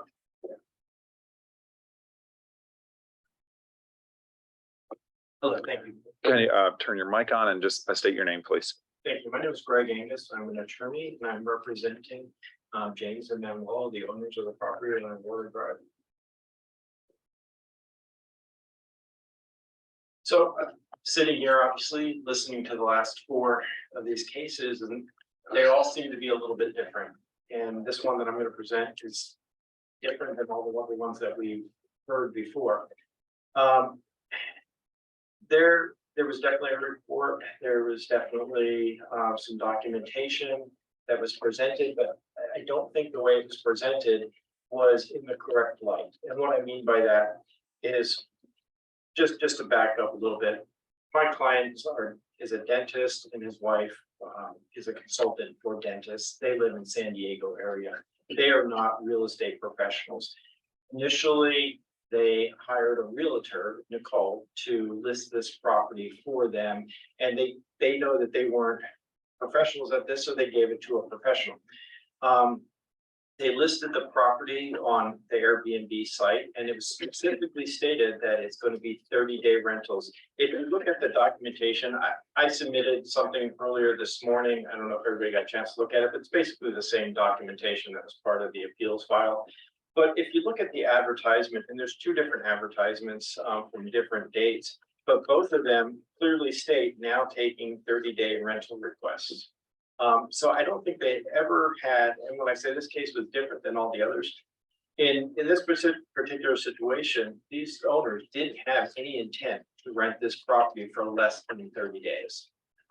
Their realtor didn't have any intent to rent this property for less than 30 days. The quirk of this system is that it has where you can check availability, and then there's a drop-down menu, and the drop-down menu said rentals of 6 days or more. That is a pre-programmed category in there that nobody from my client or their agent, they didn't set that. It was just automatically set for that. They thought that since they put 30-day rentals, they were only going to get people that were inquiring about 30-day rentals. If you go to the next page of that, and another question that had been asked a few minutes ago as to how long the prior rentals were, on that the same advertisement, it shows the dates that the property is booked up, and it was booked up the entire month from January 30, the last day of January. Where's that? Through let's see what attachment it is. Sorry, we're just trying to find the attachment 3. 3, okay, sorry. Go ahead. I'm sorry. Keep going. It shows, and I can show you, and I have a couple hard copies, but it Not shows here. here that the property was booked up and for this 30-day period. So nobody could even rent this property before what looks like the 6th of March, because it was booked up for a monthly period. So they had only ever rented this place twice in the past, and for 30-day periods. They had applied for the license. Manuela, the wife and co-owner of the property, specifically was the one that applied for the license. And when she applied for it, they did have their inspection. The inspector did tell them that they would get their license by March 8th. So they were given a date of March 8th. I think what might have happened is they then informed their agent, we're supposed to get the license by March 8th. Their agent, who is a San Diego realtor, apparently not all that familiar with the regulations in Palm Springs, had a conversation with the code enforcement officer that just previously testified. But if you look at that conversation, a couple things that I want to point out. It was answered by Nicole, so it was their agent that had answered it. And although the gentleman who is identified as Wayne, he says, "Hi there, beautiful home, looking to book for a week for a birthday getaway from LA 3/6 to 3/23/23 with a few friends." There was a direct response to his inquiry, but her response never mentions the dates. Her response is just, she states that no, the pool's not heated, but it's fun. There's a lot of things to do in Palm Springs, but never says, yes, those dates are available. And then Wayne replies back, "Thank you for your reply. We're in our late 40s. He looks extremely good for being in his late 40s, by the way. "Hi, Nicole, we're in our late 40s. Will the weather be warm?" And then she replies to that, "Great to know. Thanks for the extra insights." In the mid 80s, during March, never specifically mentioning the dates. So it's not clear as to if she was even paying attention to the dates. She put this up for a 30-day listing. It states clearly on the face page of the advertisement that this is a 30-day listing. And she never mentioned, oh, okay, yeah, we can do it for a week. He never said, is a week okay? And then underneath that, where it has a system message, and these are basically just system bots. This is part of Airbnb. If you inquire about specific dates in Airbnb, it will give you those reminders. Hey, you can book this beautiful Zen retreat in Palm Springs. And so it just says, Nicole invites you to book 5 guests on March 6th, but that's just a generic response. It's a robot. It's a generic response from Airbnb. It was nothing that Nicole specifically agreed to or accepted or typed in on her own. It's a system message.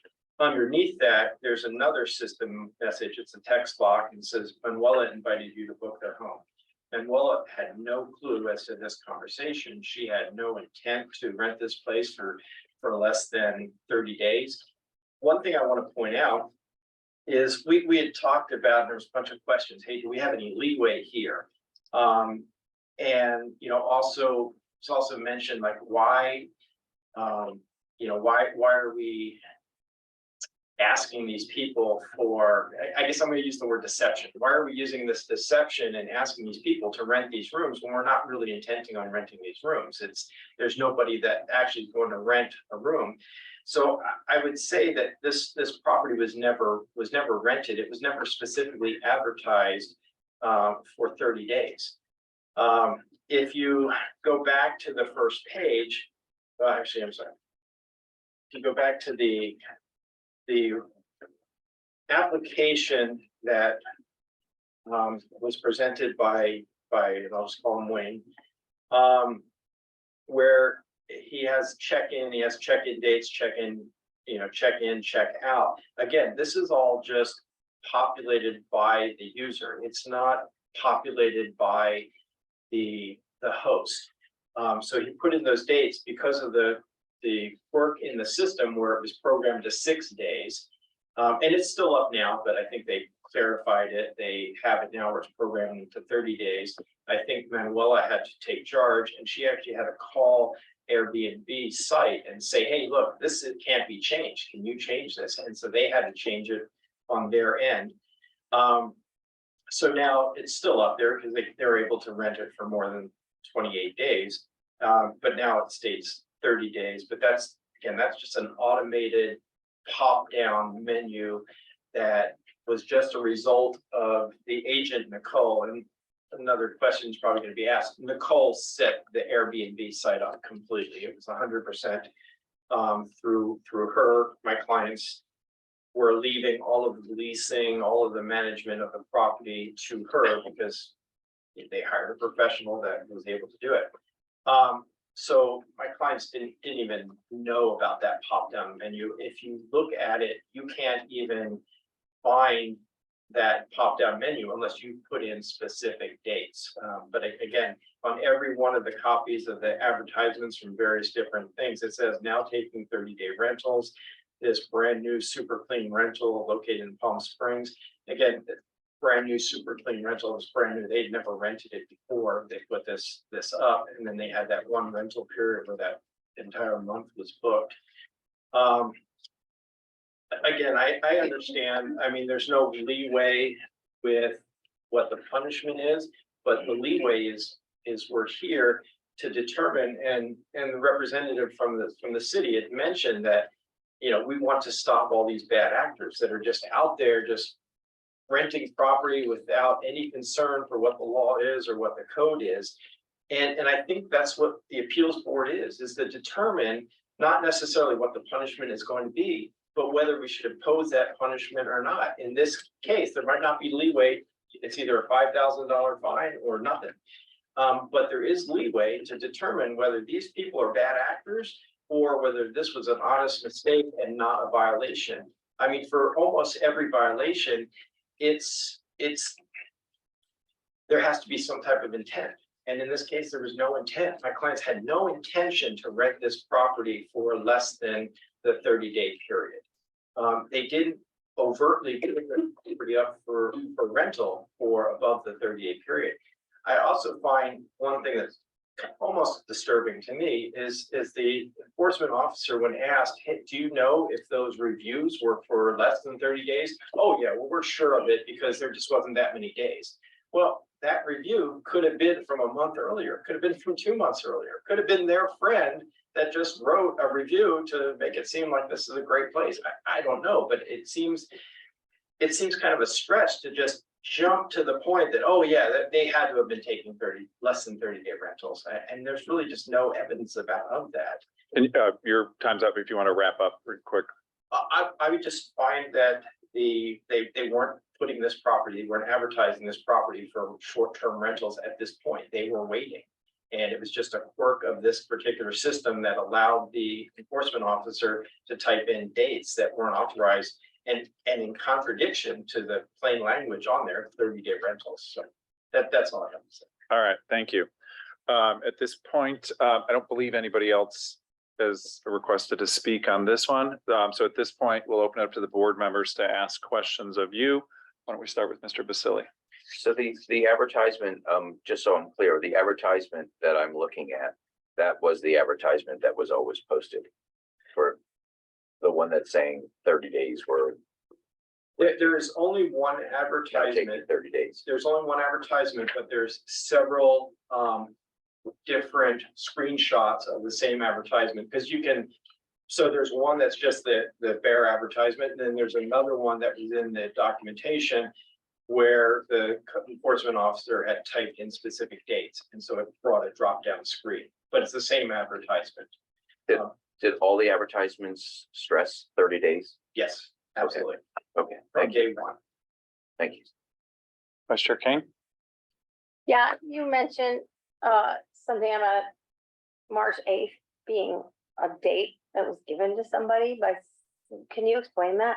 Yes, when they did the site inspection, the inspector said you should have your permit by March 8th. So they just had that in their head. So that was uttered by somebody to somebody. Correct. It was uttered to Manuela It was specific. written down, for interrupting, it was actually written down on the inspector's paperwork, and it said March the 8th. On Or before March, it said 3/8 on his paperwork. I never got copies of that because I'm sorry for speaking. No, I understand. The reason, and I have to agree with you, I run 5 businesses. We are great members of the San Diego community. I mean, this to me is the most. Well, that's more than, I just was I asking. want to apologize, for my husband and I, but they wrote down, the inspector said, congratulations, great job, 3/8. It was written. Thank you, that's all I need, thank you. Mr. Sinclair? Any questions?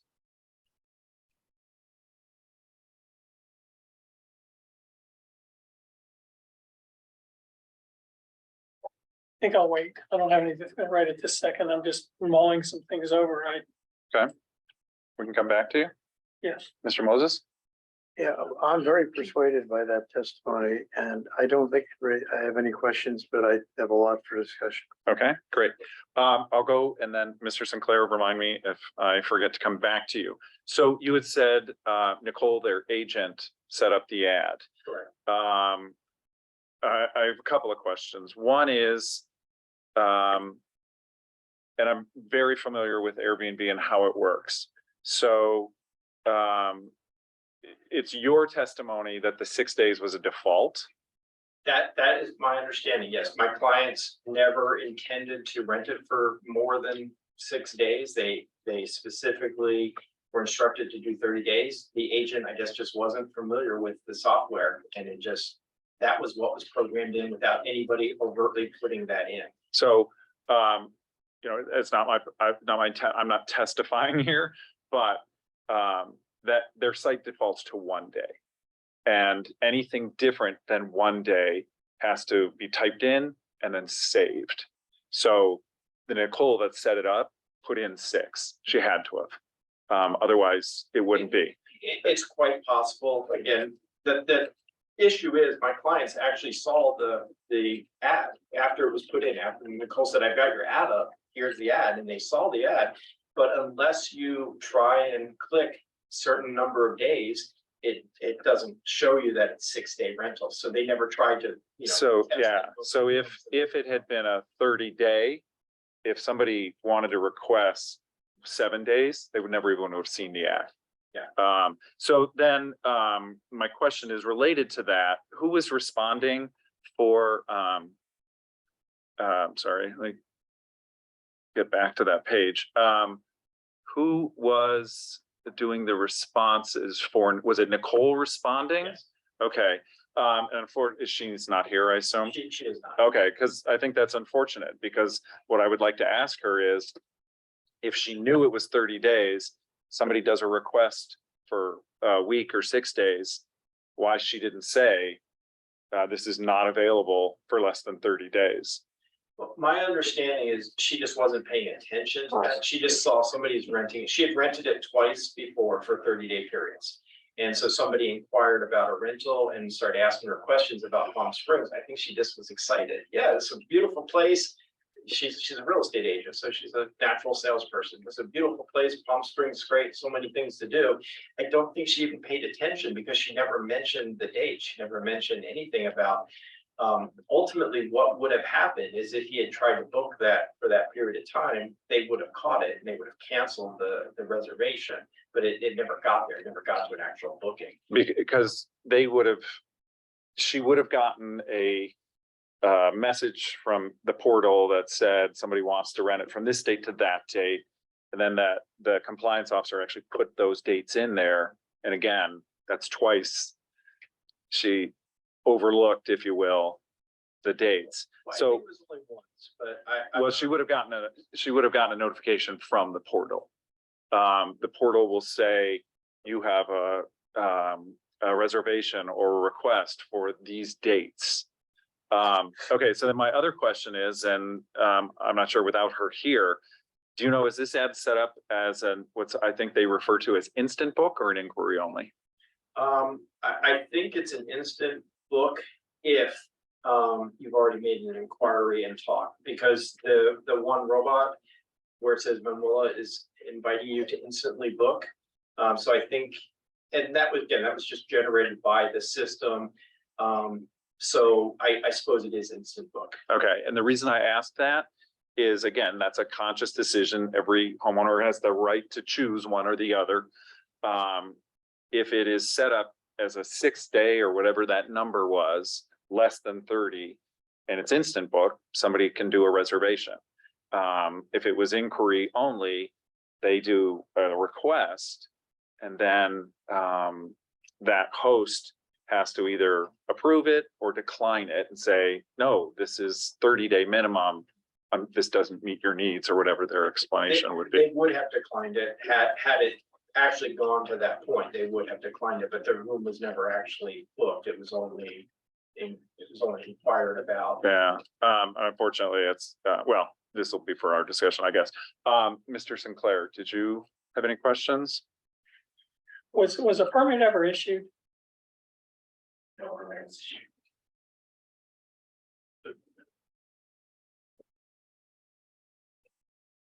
Anything more? You answered two of my questions. All right, Yeah, I'm good. all right, thank you. Thank you. The city have anything to add? The only thing I wanted to add, Chair, was what might lead a code officer to investigate and have that state's 30-day rental. Taking it as that would really show that they were advertising for 30 days, but code will then investigate further to make sure that the calendar is in agreement with what is tracking the ad. And that's why here in the advertisement, we'll see that a date was starting from 3/6 and then reach 3 for 5 guests. And if it doesn't allow that, on other 30-day ads, we would see that they wouldn't even be allowed to select a short-term stay because they would be grayed out, or we get a message saying that minimum stay is not met with that respect. So code with the fact that they're able to put those dates and make inquiries, what leads them to further conversation to see if there might be someone that again is acting to go around the code, and by simply putting 30-day rental in the advertisement to disguise that maybe to make it look like it's 30-day rental. But in case it's not, and that's the reason why code compliance would further take that next step and just not look at the description itself and go into the ponder and start further investigation there. All right. And if it's a 30-day rental, Patrick, you don't need an ID number, right? You don't need a, That's correct, yes, no violation of the vacation rental. I'm sorry, Mr. Angus, can I actually come back? I had a question that I neglected to ask. And Patrick's comments reminded me. So the officer investigating it said that there was a review in April. My understanding is that the when it posts a review, it doesn't, you're only given 2 weeks to write a review, 14 days from whatever the checkout day is. So is it your testimony that they did not rent it in April? They absolutely did not rent the property at any point in time ever for under 30 days. So, Give you the 30-day dates. okay, so it is your testimony that it was not rented. Well, it was rented in April, but you're saying it was 30 days. The two times that was rented prior to this were both for 30 days. But it's never been at any point in time, well, at least since they've owned the property, it's never been rented to anybody who's ever stayed there and paid rent. I'm a family members and whatnot, but nobody's ever stayed there and paid rent for a period of under 30 days. All right. Ever. All right, thank you. All right, anything further from the city? Just and to further clarify why code compliance would then proceed to issue the citation is with that invitation in the book. That's evidence that we previously used to show that the property is willing to accept the booking for a short term. Okay.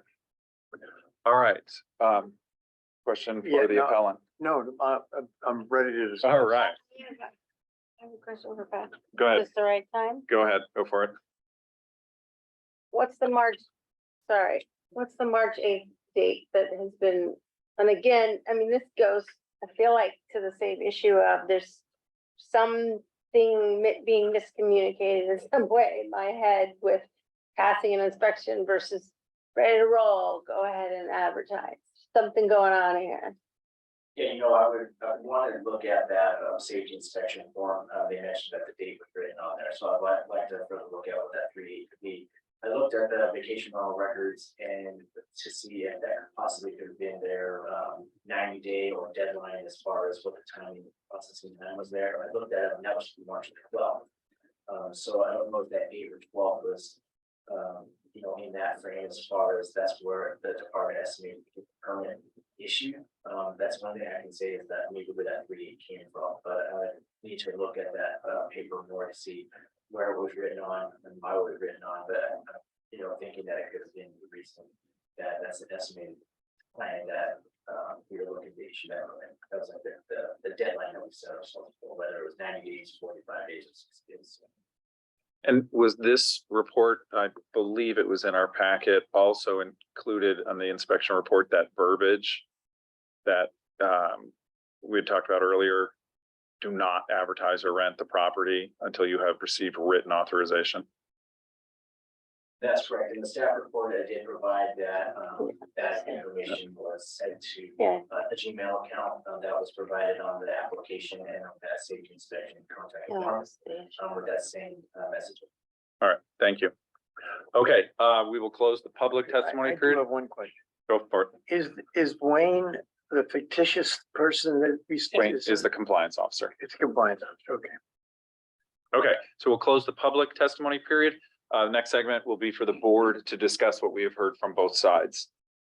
And you were anxious. Well, I am actually, I've got some significant thoughts. Number one, the data you gave us to base our thoughts on about how the process works is not before us as testimony. And maybe if you want to arrange that in some way for some time, that really can't be relied on as testimony today. Fair. But number two, I've often worried about stuff that the compliance officer tries to negotiate. The fact is, this is a case where all the evidence is that the owners of the property never intended to rent for less than 30 days, and in their minds, never actually rented for 30 days. And to try to get some language by Wayne in there to entrap them in is entrapment and is wrong. And I will clearly vote to overturn this. And I'll have more discussion later if necessary. Mr. Sinclair? Well, we've been through the intent thing every, or the luring somebody in many times. Every case has a compliance officer who is luring somebody in. And we've done that for the years I've been on this board. So I think that's a red herring. No, it's not a red herring. In this case, there is no evidence of a 30-day, of a less than 30-day rental, except for the attempt to get one by Wayne. Well, my question would be, if you don't need a permit for 30 days or more, why was the permit applied for? So there was an intent. There was You're an thinking there's an intent. intent to There was an rent intent short to rent term. Short term, if you applied for a permit.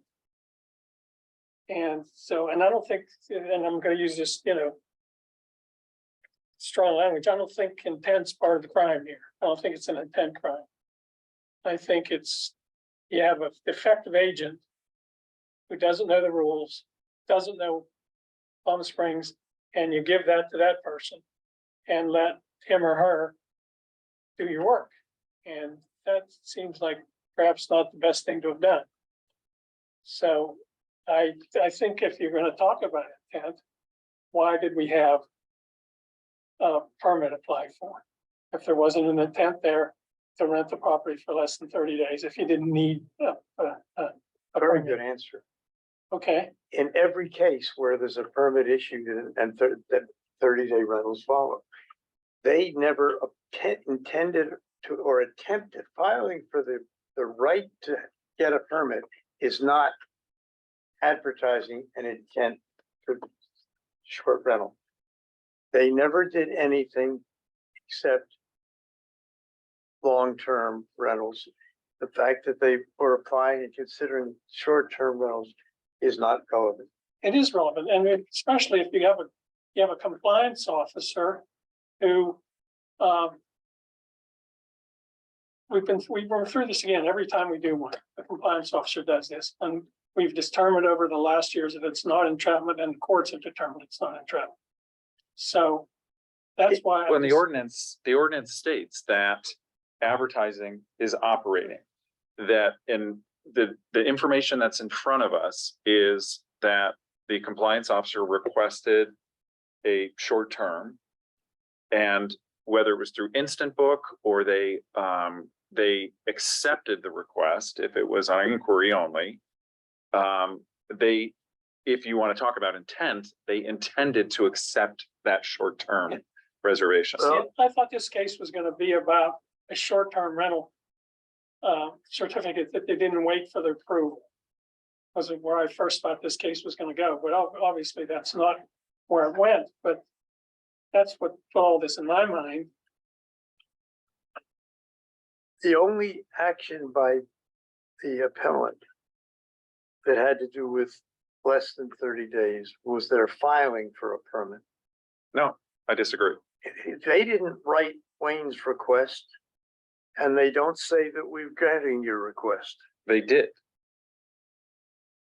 They invited you to book their home when with that message, and does this one, so on the portal, they invited the what we know now as the compliance officer to book for a week. So that's a short term. That gets you two guys in here as well. You can play. Yeah. Yeah, I'm gonna let you go first. I'm listening, you're not done. I'm not getting in this I'm yet. done. I'm done. Sure. Am I done? Yeah, I'm done. I'm convinced that this is wrong and should be overturned. See, originally, when I looked at the ad, I said, yeah, 30 days, yeah, that makes sense. But the fact that that there was a application for a short-term rental, that kind of throws up a red flag. And it's kind of it's kind of difficult to think about this one. I see both your points, but then I kind of lean more in your direction because if there was only an intent to have a 30-day rental, why apply for a short-term rental certificate? So that's where I'm kind of on the fence about. I see the ad, it says one thing, but then the action was totally different. So, And I think that's kind of where I'm coming from, is that the ad had to have been set up to allow for short term. Otherwise, a compliance officer looking for a 1 week period would have never even seen it. So, we have seen this type of case so many times over the years that, people say, oh, Airbnb did it, or, their agent did it or something. But the bottom line is they were willing to accept that 1 week reservation before they had the permit. Now, that in my mind is a clear. Okay, my only addition to that, or whatever you call it, is to note that they, for whatever reason, had March 8th in their mind. And this was a requested book March 16th to 23rd. So I'm just communicating that that's some part of this confusion. We have so many, we don't have Well, that's the Nicole here, we That's don't the have. testimony. I can go off the testimony. And That was the we testimony. also have, that paperwork stated. Yep. Do not advertise until you get written authorization. And that's, for me, we have been through this so many times with very similar facts. That,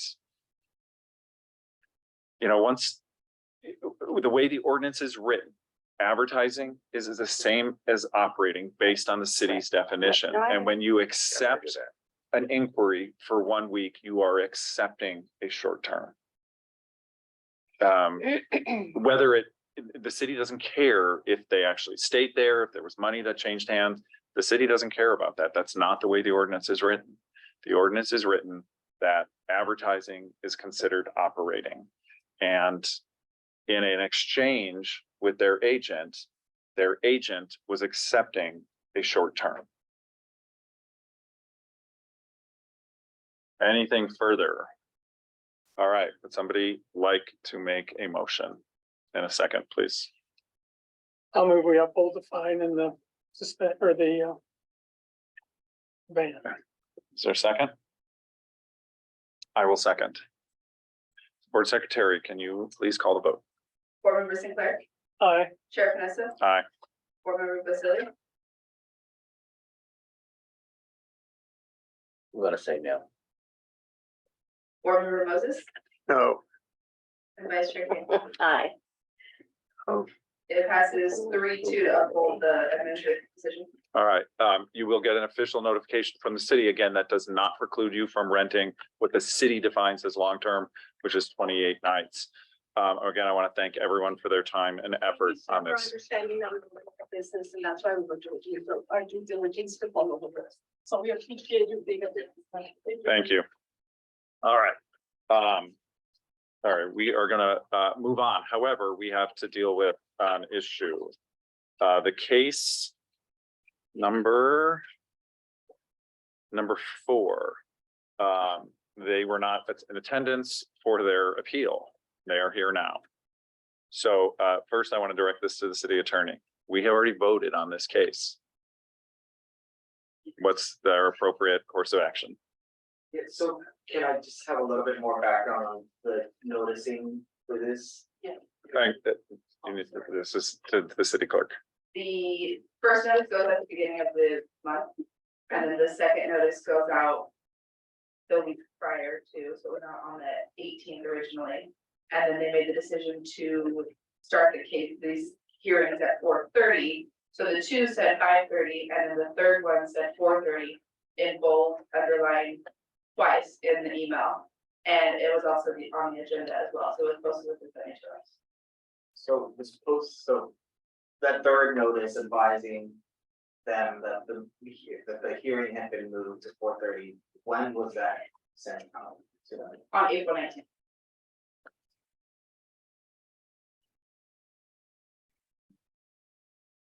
And just so I understand, so they are here, so is the issue? Did they arrive after their item was called? Yes, the board already made a decision. And just for the record, notices are sent via email and via mail. So Chair Vanessa, just the reason why I ask is, so typically, we operate these hearings under due process principles to ensure, that nobody's property rights are taken in any way without having an opportunity to be heard. Here, typically, that requires notice of the hearing, that the hearing took place. It does seem that notice was given to them, they were given not only notice by mail, but also notice by email.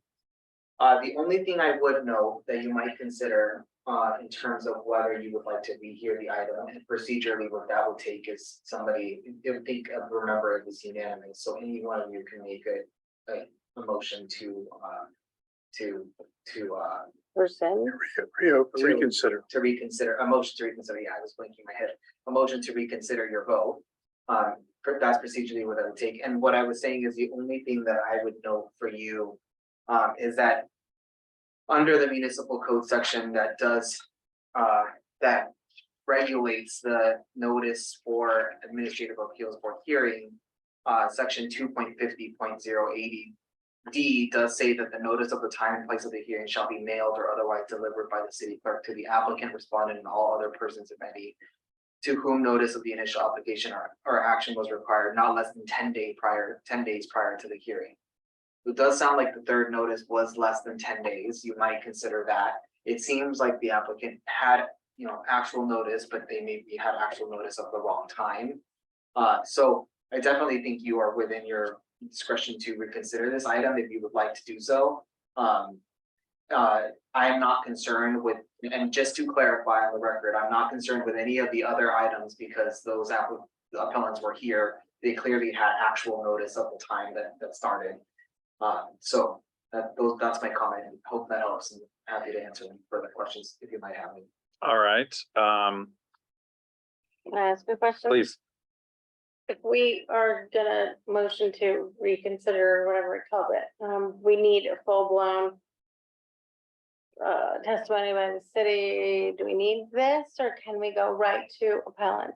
I would be comfortable going right to the appellant, We've heard. the city. but We've heard the city I say. would advise that you redo the entire hearing, because, to the extent that the city staff testified, we would want appellant to, to be able to fully hear that testimony and respond to it.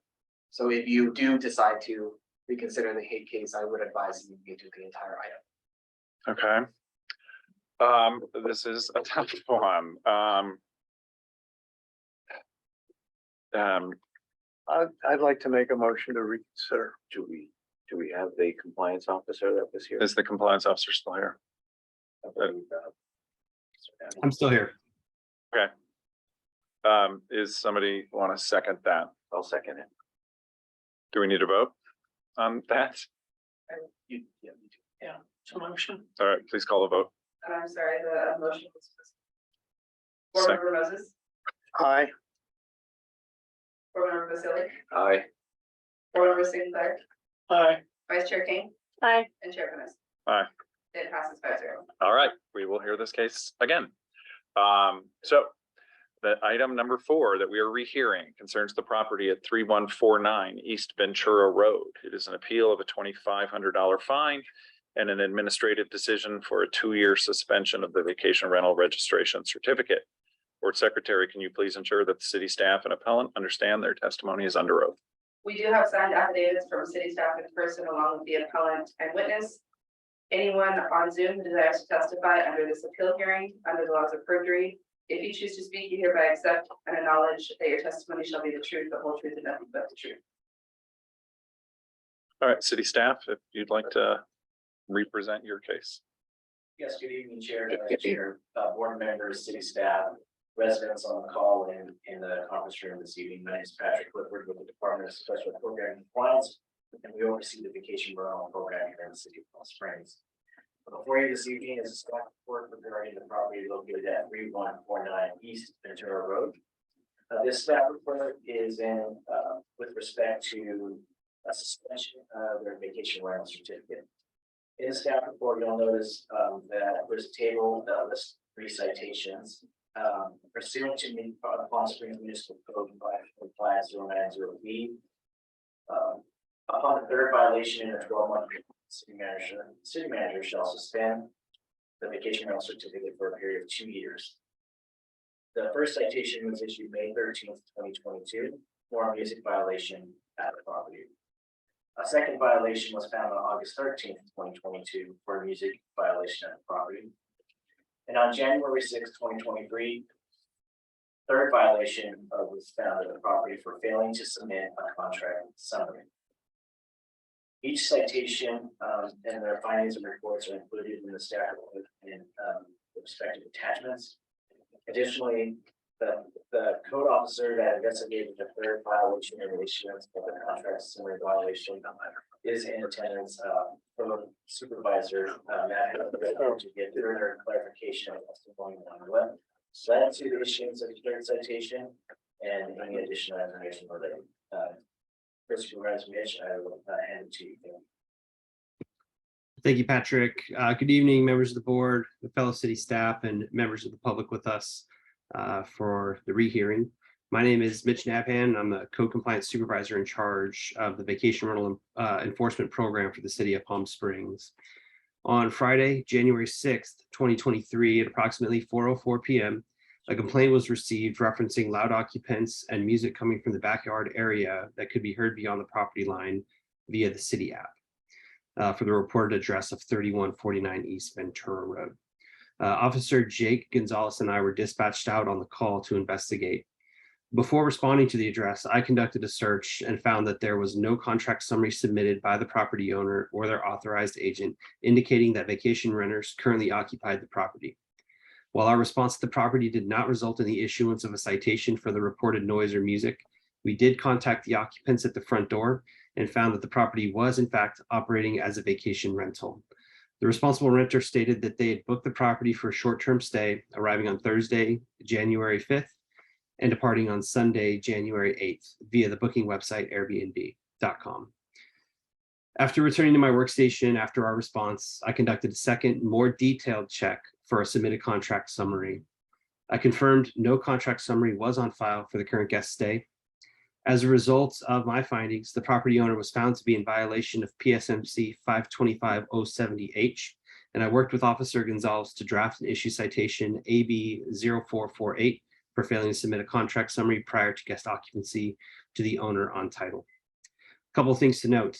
On August 13th, 2022, while conducting follow-up related to the citation that was issued to the guests at the property for music, I spoke with the property owner, Armin, on the topic of contract summaries, amongst other things, and I provided specific education on what they are, how to submit, and the enforcement action that could result in failing to submit them.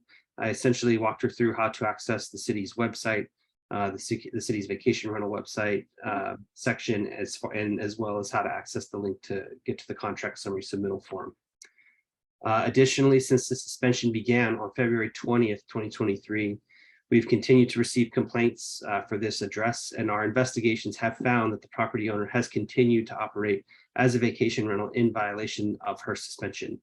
As recently as 2 weeks ago, the Airbnb advertisement was still available, and a request to book a short-term stay by one of our enforcement officers was met with an invitation to book from the host, which all indications show was the property owner, Armin. So that will complete what I have to present. I'll pass it back over to Patrick, but I'm available for any questions that the board may have. Thank you. Anything more from the city? Yeah, just to further add information regarding the contract summary history. This property's effective start date was July 2nd, 2018. And for the period between 2018 and 2022, There were 0 contract summaries received by the department during that time. We, as a department, communicated via email through our subscription email program that we have on multiple times, topics relating to the need to submit contract summaries. And these specific letters are as attachment 6 in your staff report. And each letter would touch base regarding contract summaries are related to. And with that, we did do a contract summary review. Furthermore, that did show that there was 1 contract summary submitted in February of 2023. And I believe that is attachment 7 in your staff report too. But I'd be happy to answer any questions regarding contract summaries, and that will complete my testimony. Thank you. All right, this point, we'll open it up for questions of the city from the board member, Nothing. Mr. Moses, Nothing. Mr. Nothing. Vasili, Nothing. Vice Chair Kane. Mhm. So my question you already answered. Were there any other contract summaries?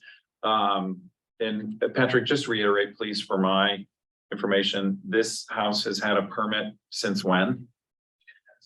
Since July 2nd, 2018. 2018. Okay, thank you. All right.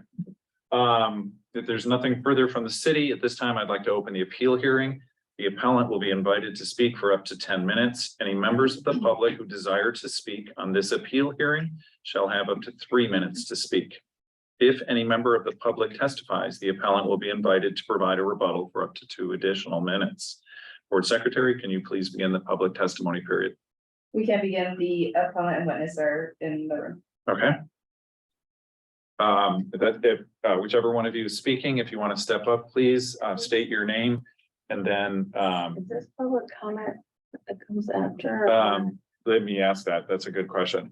Give me just a second, please sit. So the additional information that was emailed, is that, how does that enter into the record? That's public comment in regards to this. So does it testimony. happen now or after the appellant? I would refer to the city attorney for that question.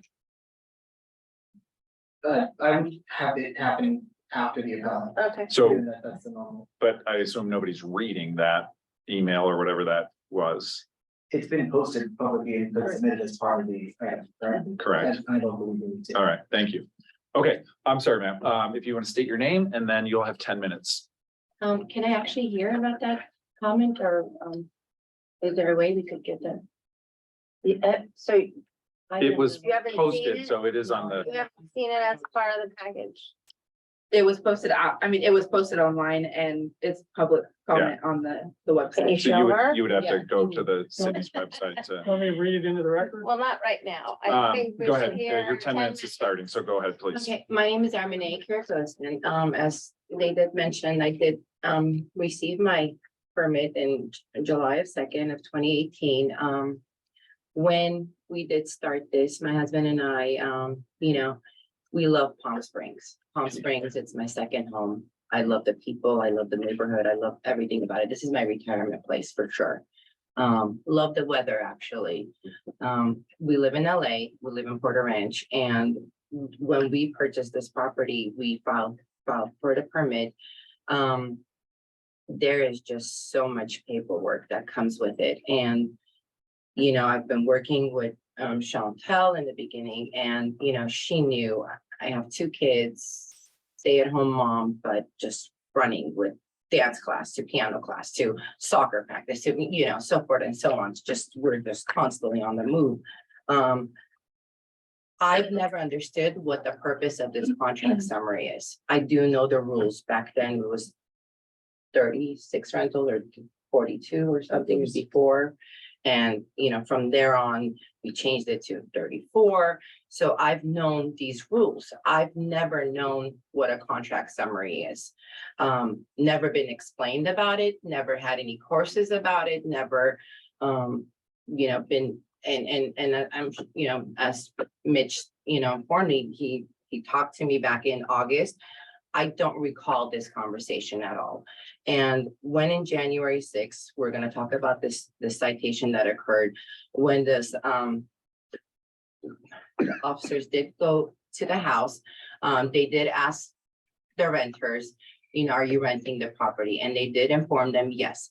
One thing that they failed to ask is there any friends and family in this property during that time period? And which they never asked that actually. And that's one of the things that they should ask every single rental before we waste everybody's time, before we issue any citations and continue from forward and, you know, so forth and so on. With that being said, once I don't know who contacted me on January 6th. I said, you know, look, I didn't need to submit a contract summary. My sister-in-law was there actually at the house. No one had ever asked. And so, and her name is on there, she's listed on as the contract summary on one of the friends and family list. Sorry, it's just so upsetting. With that being said, as soon as I found out what a contract summary is, I did file it as my next rental that I had, and that's what it stated. And then afterwards that he's saying that you know, we had a violation, which I did bring this up to, I think it's Sean, it's not Midge. Is it Sean or Midge? Did I speak to you? So I talked to him, I said, look, there was 3 officers that went to the property. You're trying to find out if I'm in violation. You don't need to intimidate my guests. There is a 90-year-old man and there's an 87-year-old, his wife. There's 2 kids in there. You're there with 3 officers wanting to find out if we're renting this property. You could just simply ask, and then you don't need to explain my whole business to them. Well, they're not supposed to. They're in violation. They're suspended. That's my privacy. I understand it's on public record, but that does not need to be disclosed to every single person that there is. If they want to go ahead and look at it, just like a piece of paper that I can't even see, I have to go specifically look at it. I expect the same thing. They don't need to disclose every single thing, intimidate my guests and just and I have to deal with it. These kids were scared. They left the same day. They're horrified. They're like, what is going on? I'm like, they weren't supposed to do this. You just need to find out if I'm in violation or not.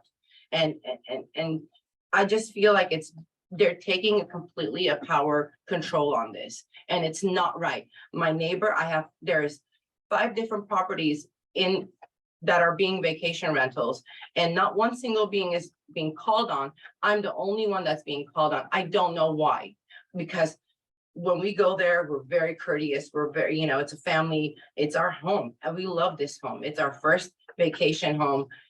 You know, my kids love it. We just have a blast there. And I don't understand why I'm always the one that's being called on. And when I did ask them, they did tell me how I could get a list of all the complaints that was actually complained on my property. I mean, if I show you these complaints, they're just obscene. They're calling because they're singing happy birthday. I mean, that's not right. You can't just, like, as a neighbor, call on because someone that came there as a vacation and to say happy birthday. How is that fair? People want to get away after COVID. Everyone is just going through so much depression, so much sadness. You want to go out of town and sing happy birthday while someone is being called on. That's not fair. So that concludes my. All right, thank you. Sorry. No, it's all right. Thank you. Okay, at this point, we'll open it up to board member questions of the appellant. Why don't we start? Well, I was just gonna say, I think before there's more testimony, to be fair, I think she needs to read this testimony from the neighbors. You gave it to her. Because there'll be questions about it perhaps, so we should let her take the time to read that. Okay. I don't see that, but.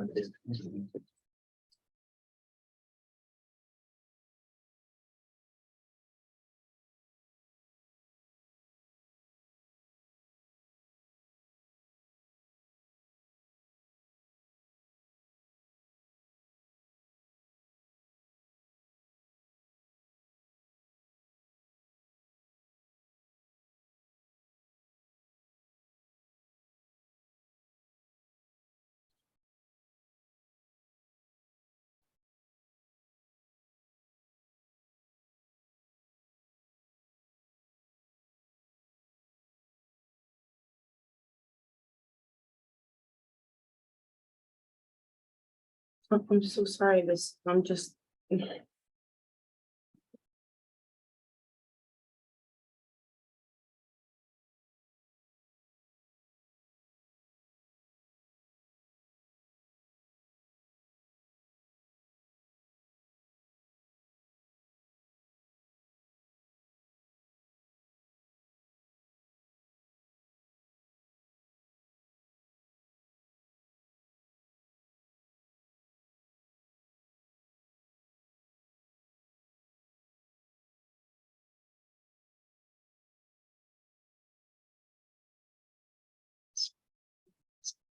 It's, Is it a it's separate? not, yeah, it's separate. Oh, all the way over, it's the second thing. Then, Oh, this was submitted by a neighbor.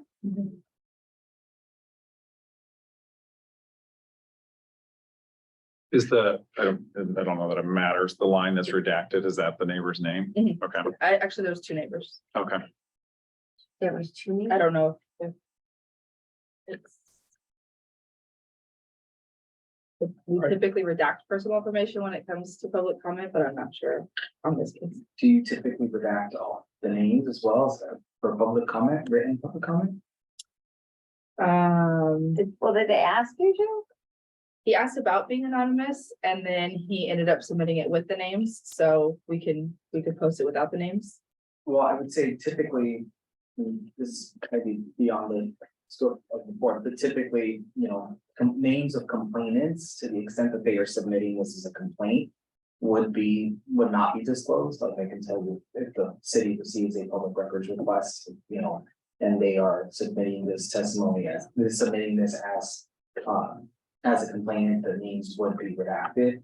I'm not sure I would encourage you to follow whatever the regular process is for written comments. So to the extent that you do regularly redact names for written comments, I would just adhere to that here. I believe city council, we don't redact names, just the addresses and phone numbers. Yeah, and in that case, then, I would say you probably should leave the names, or, to the extent that they are aware that they are submitting this as public comment to be heard at a hearing, you would still redact, obviously, any personal email addresses, phone numbers, etc. But Okay, and that, like you said, that is beyond our scope. So let us move to the point of questions for the appellant. Well, my question would be, how do you react to all this? Yeah, I mean. Is this all crap or is it true? I'm speechless, as you can see. I couldn't even, I'm reading this, I can't even imagine, I'm so sorry, the fact that there is. You guys could read this, there's sex going on, you could hear, this is ridiculous. Are you kidding me? Are you next door to my I'm house? not gonna judge, I'm just saying what's. Yeah, what's written there. come on, guys, this is seriously, I can't believe this. This person is out to get me specifically. Two. Is it the same neighbor? Is it maybe my husband? Two neighbors, two different addresses. So I can tell you from my perspective Yeah, that the things in there, and everybody might have an opinion on it. Anything that's not about something specific that violates the ordinance doesn't matter at Not all. our concern. That's not our concern. It doesn't matter, Um, but yeah, so And just to be fair, I did request, as I said, I did request for the city. They're saying that the trash is out there for 3 days. The city is supposed to pick up the trash. They're telling me that their trash is going on their front yard. Yeah. I'm a vacation rental holder. They're supposed to pick up the trash. That's not my responsibility. So why that's, is my? and that's and not again, part I'm of just saying any of all this. these I get complaints it. that I'm That's, constantly yeah, getting and that's from not a this, so citation. So I don't um, know what I've done yeah. to these neighbors. Are So- you constantly getting complaints from them? I am. What I are they don't know telling- why. What are they telling you? Like I said, they went out there because they know my license is suspended. They're just calling. So they specifically did this intentionally, did this to get my license suspended. And now now they're just trying to push me out. It's to the point I'm selling my house. Have you It's that sad. Have you been renting No. during the suspension? Not new rentals. I have not done no new rentals. So the place has been vacant. It is since- vacant and it's on 29 days, matter of fact, because I was told it's not 28 days, it's 29 days. Mr. Moses, No questions. Mr. Vasili, I don't have any questions either. Vice Chair King. So question I have is who was it that actually did the paperwork for the permit? Me, sir. Okay, and then since that was done in 2018, there have been multiple renewals. Who did the renewal sir. paper? Okay, so we have seen it multiple times. You would have been the one, like that one page with all the things you You initial, initially. that, okay. Because that talks about Yes. the, Sean Pell explained. yeah, yes, okay, yes. so you knew, After the fact, again, you just skimmed, I mean. yeah, unfortunately. You just- But it's in that Yeah, paperwork and that, You're right. I'm not like at any point, again, once I found out about this, I right away filed my first summary after 5 years. I had no idea. I mean, I was given citations many before. Why wasn't I given a citation of this summaries? So this is not my first, second, third citation. I've never gone this contract summary citation. So I should have received it, the first one when I first got my first ticket, not 5 years later. okay, that's the only questions I have. Anybody else have anything to ask of the appellant? I do have one question. Sir. And that was, I'm looking at the advertisement. Yes, And it says that there's no occupancy tax. yes. For the guests, I have the choice of paying it myself, right? So I don't know how that's in violation that I No. can't. No, I just asked that. Okay, I sorry. don't know if that's the case or not, but I was just, So the question would be, did you pay it? Yes, I pay my POTs. Okay. I mean, I'm, That's Again, fine. I just so wondered. you just pay for the customer? Yes. Okay. Okay, if there are no more questions for the appellant, does the city have anything to add? Yeah, she is a witness. Oh, that was my sister-in-law that stayed there as if she's on the friends and family list, that contract summary that it's asking for, that they required on January 6th. Mhm. My sister-in-law was there actually. okay, And so she was in the friends and family list. So I technically, by city of Palm Springs law, I don't need to submit a contract summary. okay, and is that person here? Yes. Okay. I feel like she needs to testify under oath that that was her. Sure, yes, I am Melanie Sorokin. Okay, actually, why don't you two switch so that, and if you can press the button on that so that it's recording you. Sure. Hi, my name is Melanie Sorokin, and nice to meet you guys. Also, what happened is that since she's my sister-in-law, she always does a nice honor, or since we're friends and family considered, she always offers the house to us, so I decided to go behind her and just book it because I didn't want her to always go there for free, since I know she had like expenses, mortgages, utilities. So we booked it. I was there in the room when we got an officer knocked down by my friend Samantha, opened the door, and of course, we are renting it, and it's not like our house. So her answer, and she's Canadian, so her answer was yes, we're renting. So I was in the room there. Okay, But I was in my bathing suit by the time I came out, and I was in focus, but I was overhearing them questioning, and when I came out, then I called my sister-in-law right away. I said somebody was knocking on the door questioning about our rental. okay. And then what's the dates you were there? We were there the 5th, which was a Thursday, 6th, and the weekend. We rented the 5th to the 8th, I believe. Okay, thank you. And then I told her afterwards, when she got upset about it, and it was a big commotion. You know how, when you will go there, the Armenians have this thing, when you go to a restaurant, you argue about paying the bill and we fight, so I didn't want to tell her that I did it, and then I told her, and then she's admitted to give me money back. I said, no, I will not take it, so just to make that clear. All right, Just wanted to be a nice, generous idea, because she has kids, she pays mortgage, she pays the utility, she pays the water, so. I didn't know it was gonna cause her a consequence of this big fine. all right, thank you very much. Okay, city have anything further to add? Yeah, You're done, go I'll ahead. just clarify maybe a couple points, one with me, and then I'll invite code supervisor Nat Hand to clarify maybe on the interaction that took place at that event that night. I wanted to talk about the conversation around the property being booked currently, or being having guests there. And I talked with Armin, is that correct? I apologize, I've been. No, you're I've perfect, been actually. called, Saint Armin both times. But we had a conversation regarding what could be occurring here at the appeals hearing, and what the next step was, and her statement to me was that her interpretation of the suspension letter that was out was that we're not allowed to take any new bookings going further, but the bookings that did take place at the property were bookings that were already reserved in place at that time. However, the suspension letter that we do issue out does state that all advertising and operation must stop effective that suspension date. So I just wanted to clarify that conversation that did have with the property owner. Because we did have that conversation, and then also invite code supervisor Nathan to testify what would have happened or what did happen when they responded to that call that day. Thanks. Great, thank you, Patrick. So yes, I've had multiple conversations with the property owner over the last couple of years in response to complaints that we received for this property. And, you know, the question came up, you know, why has nobody ever talked to me about this before? You know, going back a couple of years, I believe it was summer 2020, I do recall there was a conversation that was similar to the same effect as far as submitting those contract summaries in response to a complaint. Specifically within the last year, the citation that was issued back in May by Officer Wade, I believe it was, you know, there was actually a citation that was drafted for a failure to submit a contract summary at that time. It took a couple of months, but when we were reconciling it after my response in August to the property to issue the citation and reviewing that there was no contract summaries there, I noticed that we had issued this citation, but there was a clerical error where it seemed to have gotten lost in the shuffle. It appears that it may not have been mailed out.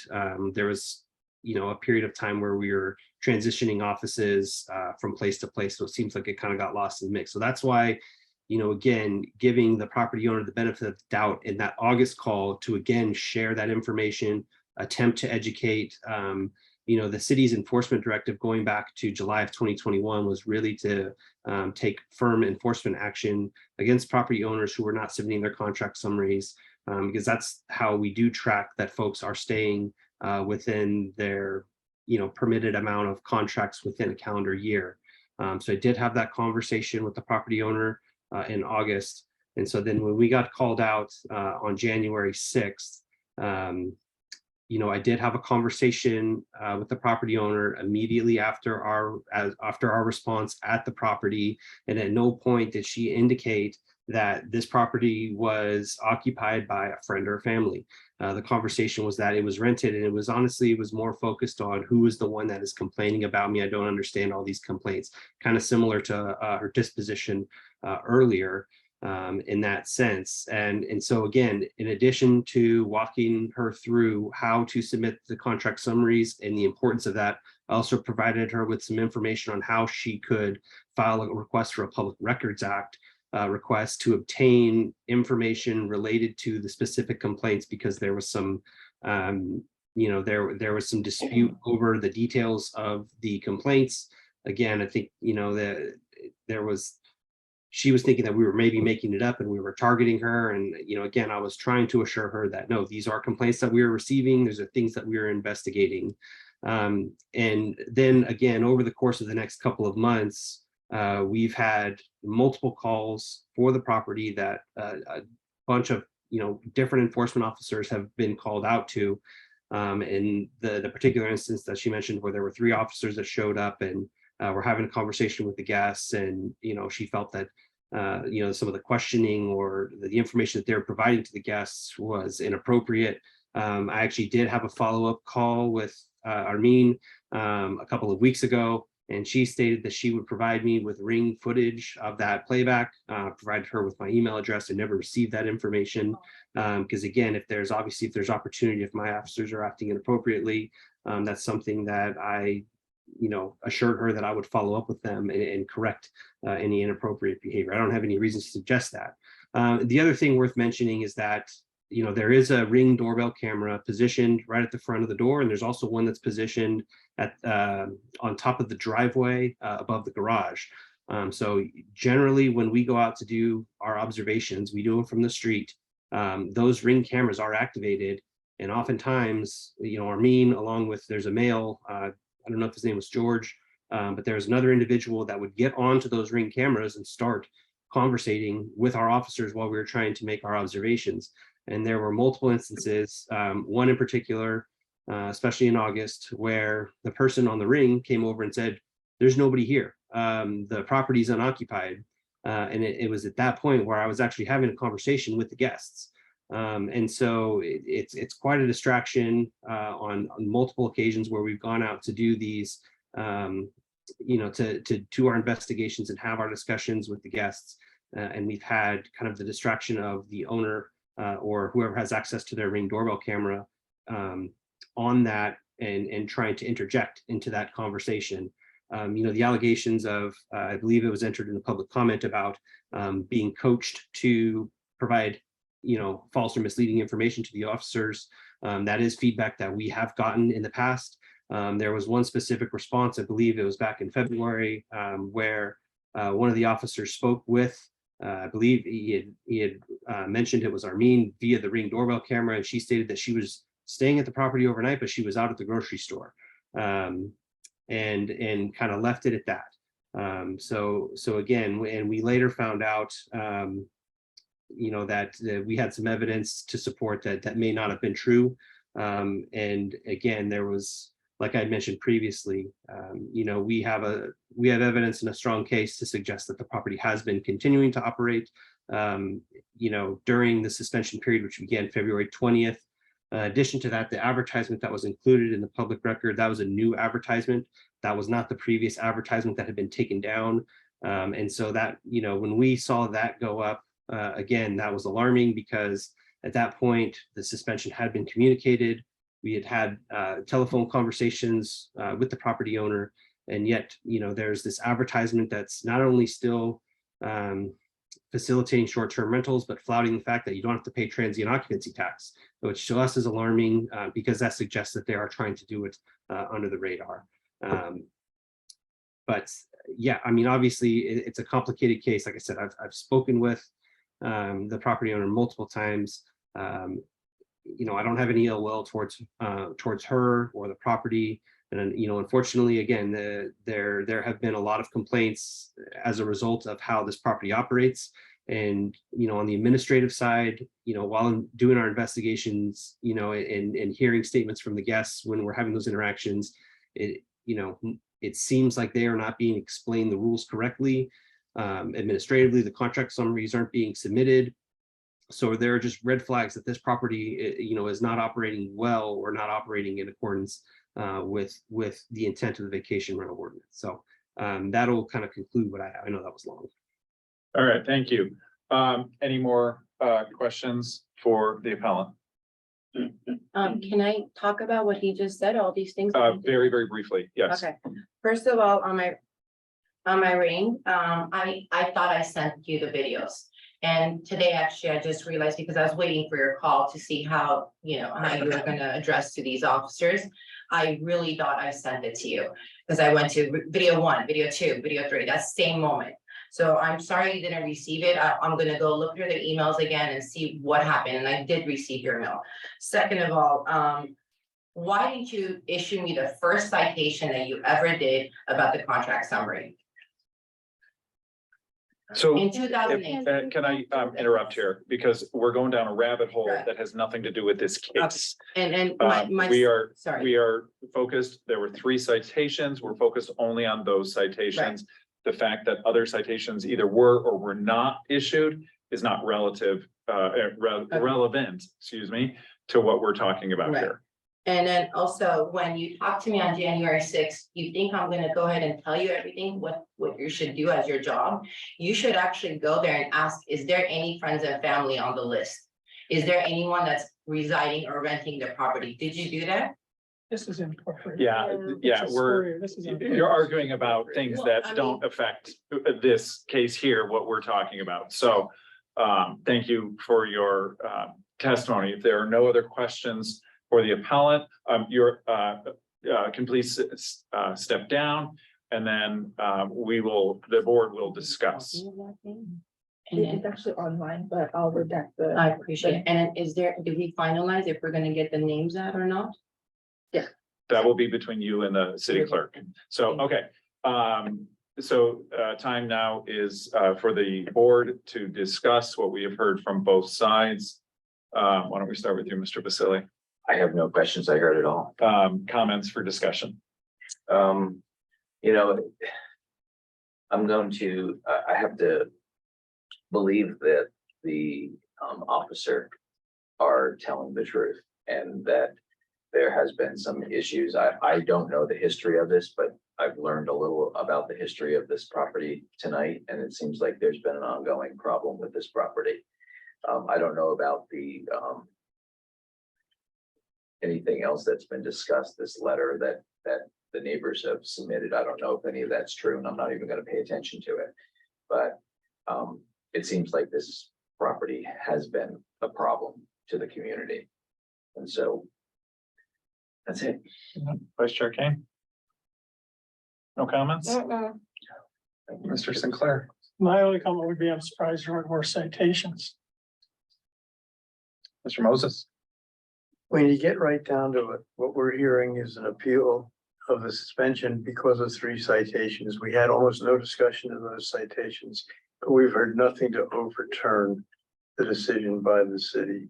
So I'm ready to make a motion. Okay, and I think actually you make a good point, is the citations themselves are not under question.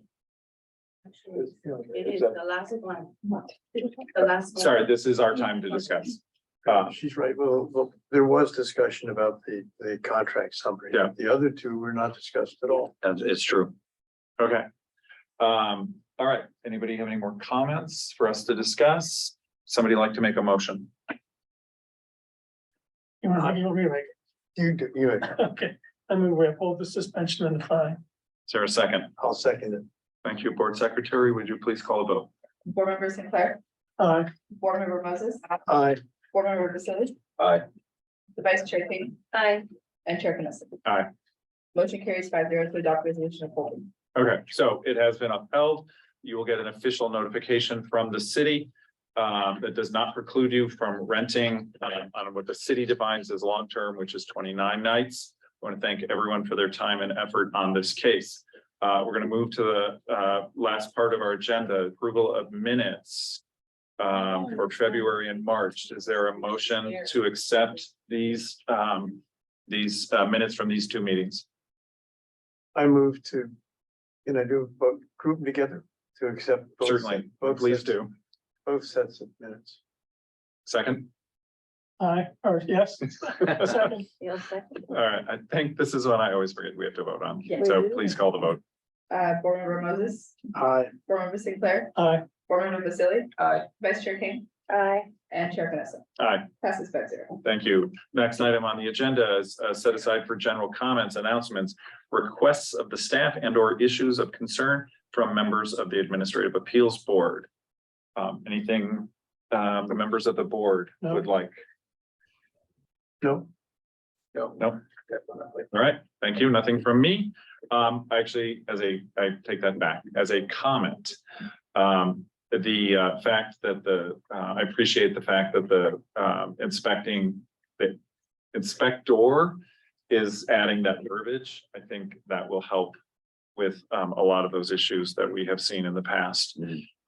Next item on the agenda is time set aside for the city attorney to update the board on important matters initiated by the staff or previously requested by the board. Mr. Sanchez, do you have anything to report? All right, thank you.